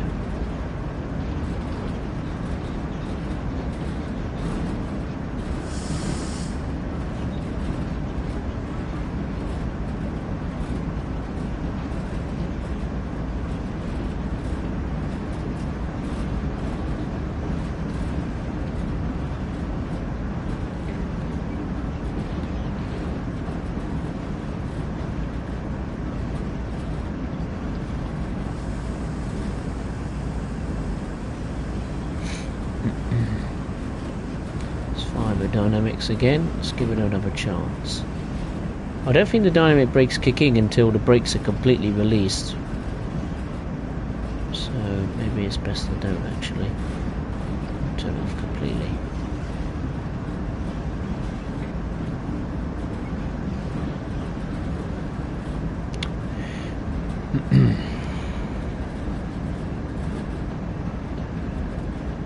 We need to go via no stop. Yeah, I know it's a go via. I just wish it wasn't. I wish it was a stop location at the actual yard in San Bernardino. Give me a good idea of how long we actually have to travel.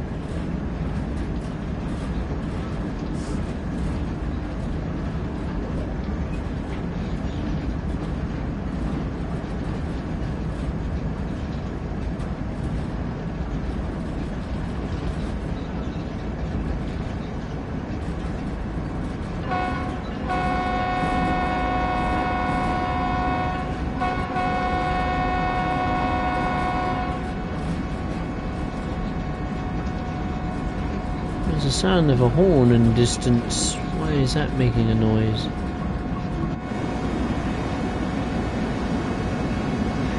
Very strange. I hope it's not that bug that cropped up in the past on Peninsula Corridor, where the horn was being a douchebag. Once it started, it didn't stop. I haven't got my headset turned up to full blast, but I can I can hear it vaguely.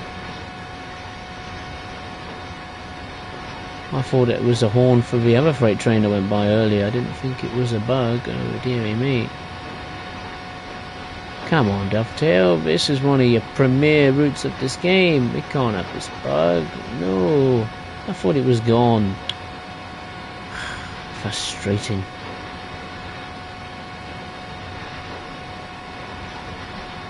Always ruins the good stuff.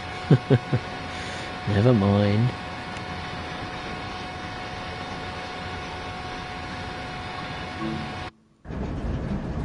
Maybe that will have fixed the trick. It's gone now, I think. He says. I dare not want to touch the horn now in case it actually I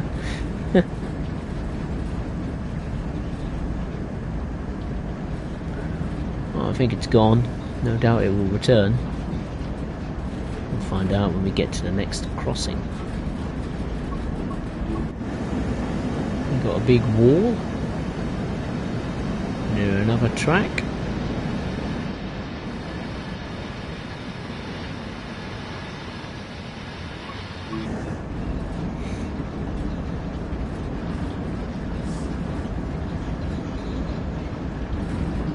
Speed limit is now 45 miles per hour.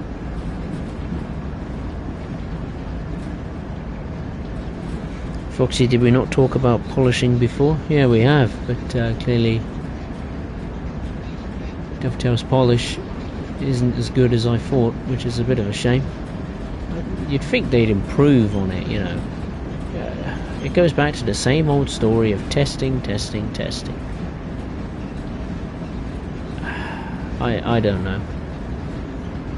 I suppose you can just test, but maybe regardless how much you test the game, bugs will creep in.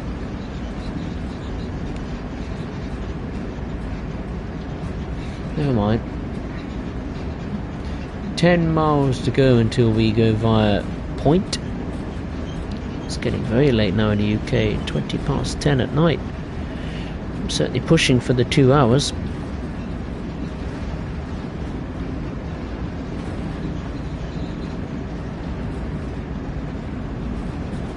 I'm committed to get it done, that's for sure.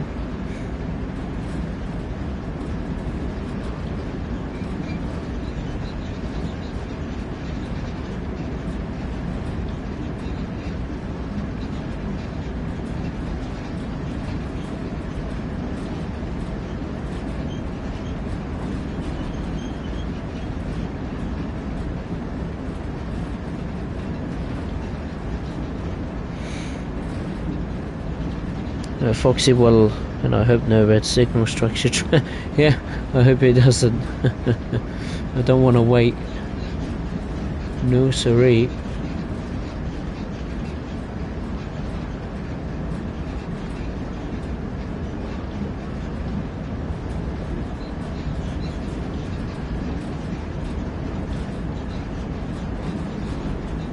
Very soon we'll be nearing a civilization. In this desert world, that is Cajon Pass,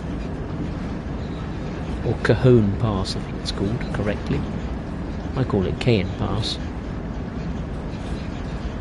Maybe I should call it Cajon Pass.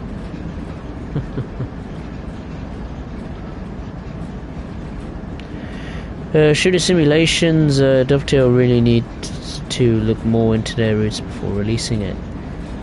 Yeah, I think I'm not the first person to say it, you know, I'm pretty sure I won't be the last, but they do need to do that, or just have more people look at the route, because I think there are deadlines they do have to meet for releasing content and stuff, and it would be nice if they, you know, if the route isn't ready, push it back and put something else in its place, but I don't think Dovetail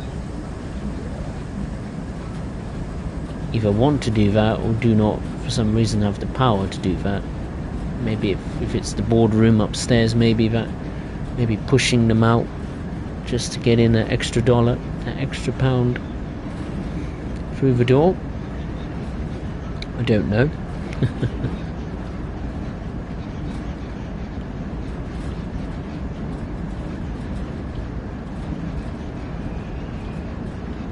Going under a highway, it seems.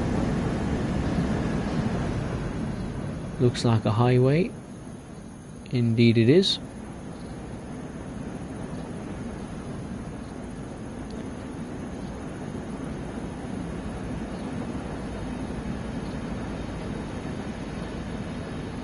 What a sight that is. Look at that.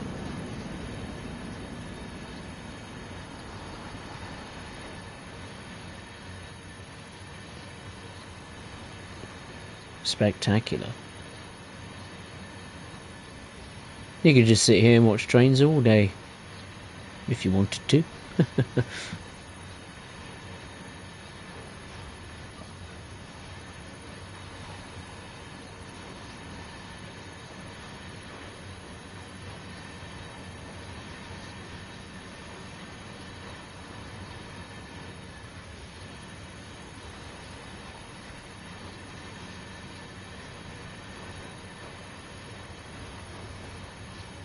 Still no change in the weather, is there? These clouds have practically stood still. They haven't really moved as such, have they? The weather hasn't done anything dynamic, has it, really? Makes you question, is it really dynamic weather? Because I'm starting to question that myself, to be honest with you. I thought maybe it would cloud. I'm not expecting it to just suddenly have a huge downpour and it's going to be thunder and lightning. I mean, we have to be realistic. This is a desert in Southern California. But I thought it might cloud over a bit more or something like that. Yeah, maybe the sun goes in and out of the clouds, but even the clouds themselves don't appear to be moving as such. Another industry there, albeit not rail related.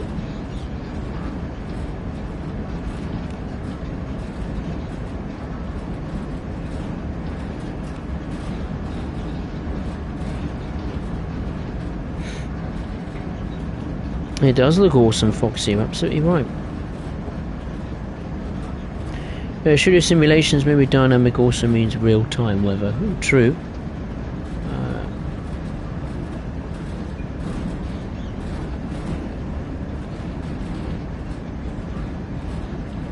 Maybe it's reflecting the time of year it's been set in. You can change the month and the date as well, whether the date itself has an actual effect on the weather conditions. I do not know. Right, we have a yellow signal coming up soon. So I'm glad I've started to slow down a bit. I will have to come off the brakes. I think I will momentarily. Generate a bit of speed again. We've got a huge silo on the left. Big old tower. We've got what seems a scrapyard or something here. Just a load of stuff. Oh, another train as well. Manifest. 1, 2, 3, 4. Must be a heavy old load.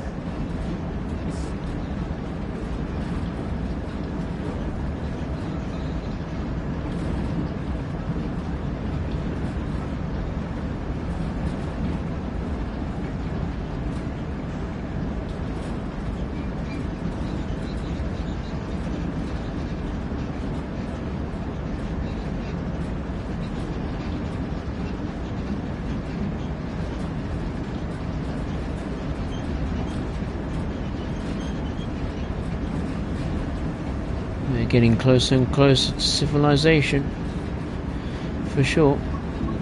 We're getting closer. We've got some. We've got a board here. What's this say? Entertainment on demand. Not Apple TV, that's for sure. We've got some other industry here. No SD40-2s in sight. So let's see. Doing something. Foxy, I think April does not have much rain in California. Well, I don't think California has much rain at all, really, for most of the year. It's very, very warm and hot, particularly in the desert regions of California. I think if you look at weather forecasts in the deserts of California, very little, if no rain at all, is apparent.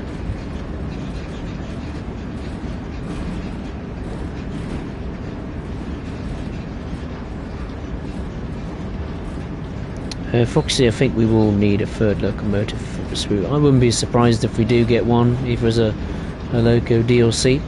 What that will be is anyone's guess, really.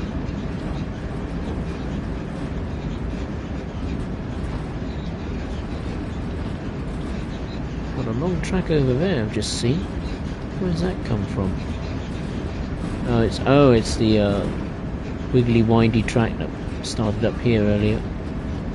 Presumably another line of a subdivision or something.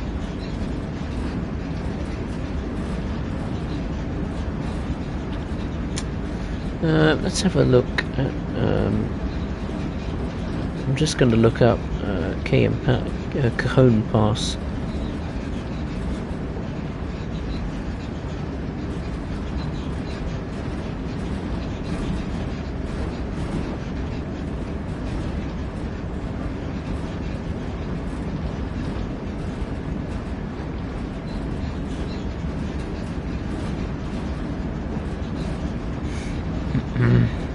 trying to look it up. Well, I can look at BNSF then.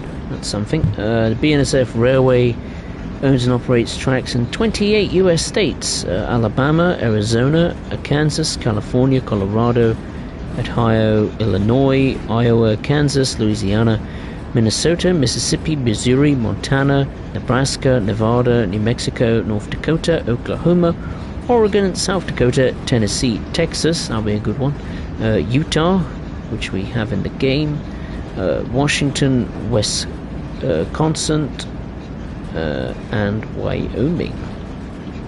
Take your pick, which state you want to see in the game. Washington, I think, would be quite good. I don't know why. Excuse me.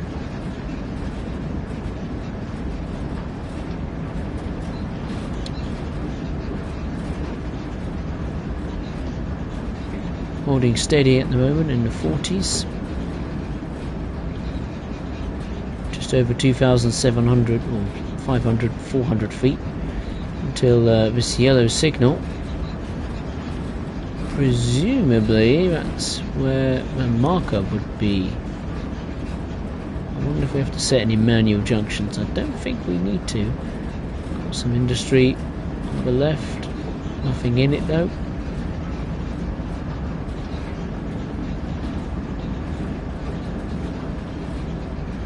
Top gaming must be very hot and sweaty in that train in the summer. It must be, yeah, even with the aircon on and the window open as well. I imagine if you have the window open now, you probably just get a lot of hot air bellowing in the cab at 40-50 miles per hour.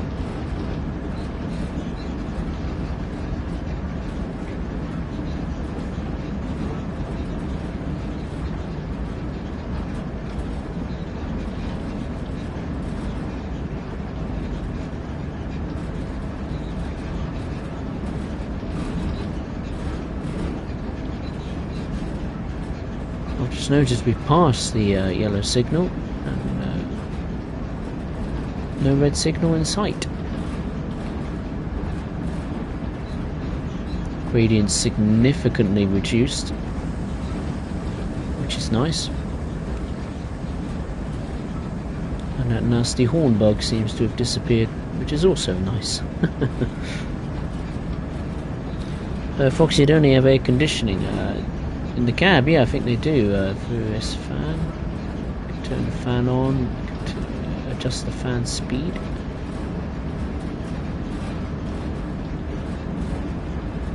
I think there's some heater controls in this panel somewhere. Emergency lights.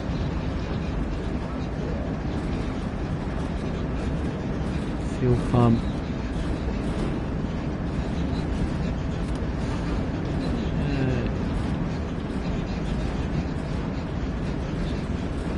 There was some heater controls. Maybe it's down there in that panel. What about over here? Oh, we do have a red coming up. I've just seen that. Is there a heater control over here? Yeah, you've got dynamic brake, stick lights, emergency lights. There's a window heater. Whether that works, I do not know.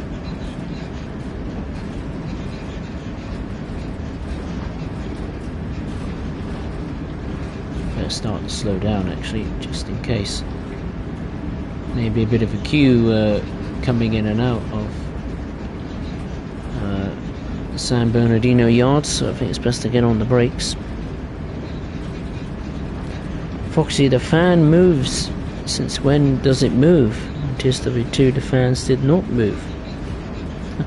New feature. Well, it's the first time I've tried it, so you've got wiper speeds, lights, which work. Nice detail in this cab. Looks nice. Maybe not as weathered, but it looks alright. Oh no, we really need to start slowing down.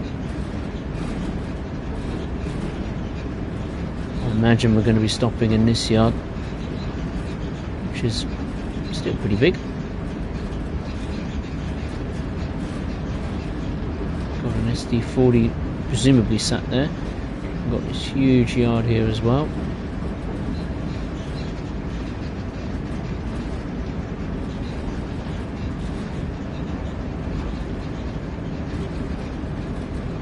I'm not a happy bunny with the way we're slowing down. We need to slow down a bit more than that, a bit quicker. That'd be nice. Oh, it's gone green. Okay. We need to stop in San Bernardino, just over 3 miles away. Got the highway on the left. We're very much in the territory of San Bernardino. As you can see, life exists here in this desert city or town, however you want to call it.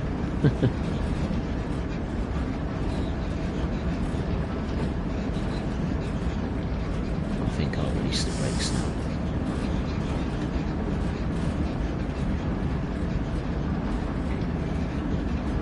The gradient should nowhere near be as steep now, as we are very much in or on the outskirts of San Bernardino. Polish kid, hey, how are you? Nice to see you. I'm just coming into San Bernardino on Cajon Pass, and so far the run has been pretty successful, as I'm sure the people who have been here right from the start will agree.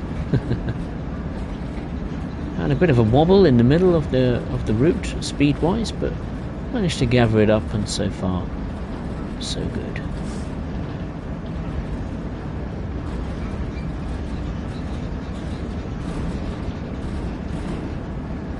I imagine the people will be saying in the live chat, "No, it's been a terrible run. What are you saying?"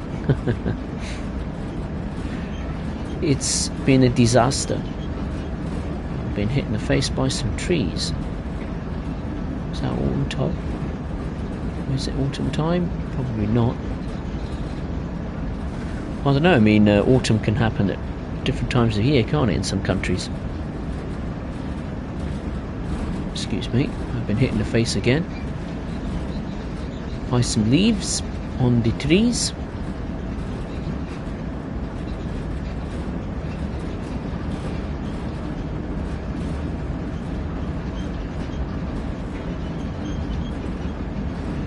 Two miles to go until San Bernardino. I best check the yard just in case I have to do any manual switches. I don't think so. I think it's all automated for me. Yep, seems to be. Oh, we need to get on the brakes.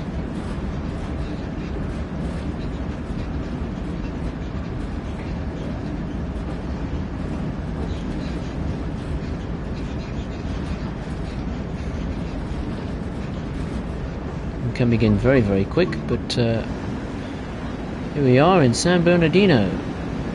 This is my first time I've looked at it. Look at that, got a little... That's where the containers, I imagine, are picked up. I thought we'd be going in there, to be honest. Yeah, look at that. Yeah, we've got container trains there. Why aren't we going in that yard then? I presume we're going onwards somewhere. Yeah, we've got a station here as well, where Amtrak presumably stops. It's got some flat cars. I think they are new. They look new, don't they? They look new to the game.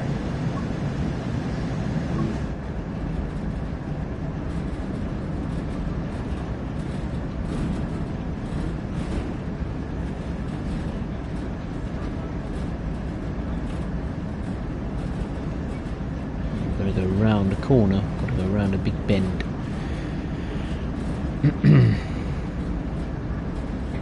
So we can just cruise for now. I'm sorry I keep getting out of the camera, but I do want to have a look around.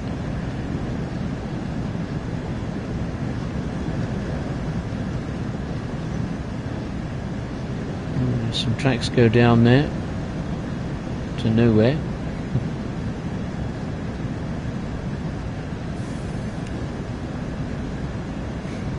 I know it's a bit of a pain being in the front camera because I imagine the engine is quite loud for you. With that I do apologise. Polish kid, nice looking loco. It is, yeah. BNSF livery. Very bright orange. So we got yellow of Union Pacific, orange of BNSF, or black and orange. The blue and yellow of CSX, and the black and white of Norfolk Southern. So most of the big boys are in the game now, freight-wise. Which I'm sure the US freight fans would be very pleased to see. Talk Gaming, the fun fact, the Houses of Parliament Big Ben aren't medieval buildings, but were designed to look like medieval buildings to represent Britain before industrialisation and capitalism. Oh, really? I think they would be, wouldn't you?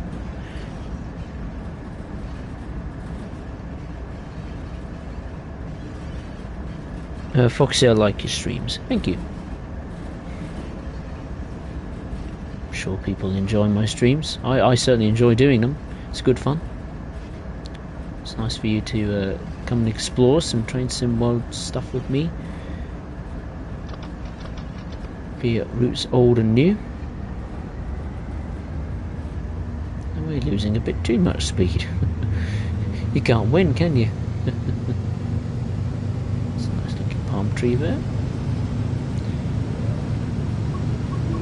I'm going to get out and have a little look around myself. Got an SD40s there. We've got some rolling stock down there.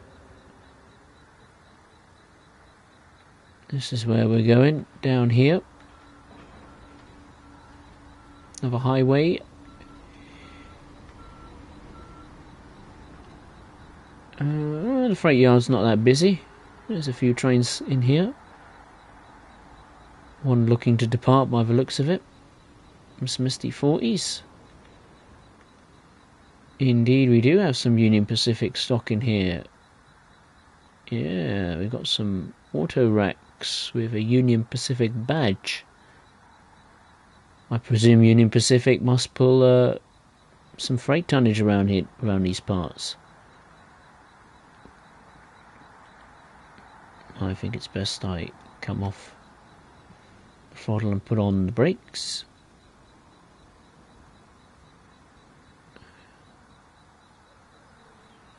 Yeah, just the visual overhaul, I mean, overall, I think it's pretty darn good. And there we are, we're coming in to the yard at a fast rate of knots.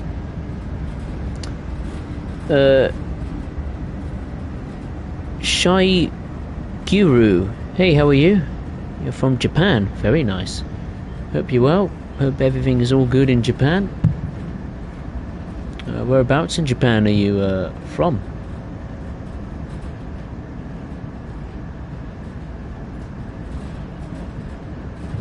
Nice to see someone from Japan tuning in.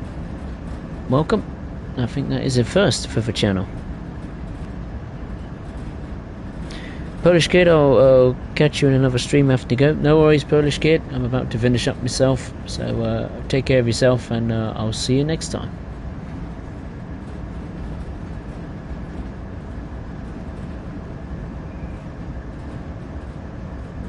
Thankfully we've got, I think, 3,000 odd feet between the stopping point and the red signal, which is nice.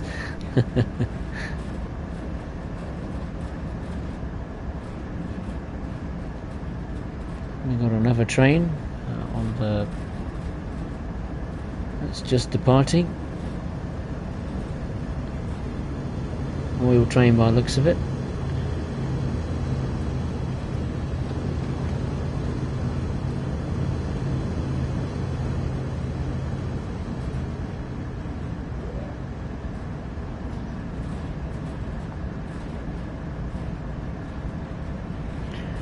Foxy, can you just see them or also drive them? Oh, what, other services? What, of other trains? I imagine so, yeah. If there's an AI service going around, I imagine you can drive them. If they depart from San Bernardino going in the opposite direction, like in the direction we're going in, but obviously you won't be able to, and that would apply for Barstow as well. If it's leaving the map itself, then no, obviously you can't control that. If it's any service going up and down the route, yeah, I imagine you could control it. Again, when Sherman Hill and Cane Creek and basically all of the rest of the heavy freight routes, US freight routes, are in Train Sim World 2 very, very shortly, actually, in a few hours' time. And I will be definitely looking at the scope at what each US freight route has, be it other services or other US locos and brands interacting with each other. And we're going over the stopping mark, but that doesn't matter because we are indeed coming to a halt. Just apply the independent brakes just to make sure we stop.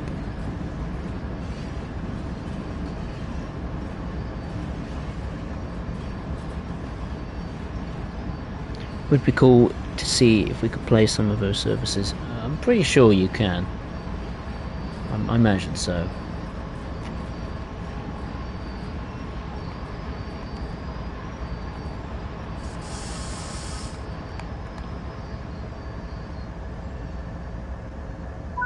Alright, rock and roll. That's that's a cracker. I've enjoyed that. I'm really pleased to have actually done that. First time. And we made it to the end. It took me just over an hour and 22 minutes, albeit I was massively over the speed limit, of course, in the middle part of the route, as you can see from the performance breakdown graph there. Yeah, awesome. Really enjoyed that. I hope you did as well. That was an absolute blast on that route. Really, really nice drive, actually. Very nice. Bit annoying with the horn bug. I must say that visuals look very nice indeed. I do want to have a look at its timetable very quickly, just seeing if it actually registered that service, the second half of that service, I should say. Did it do it?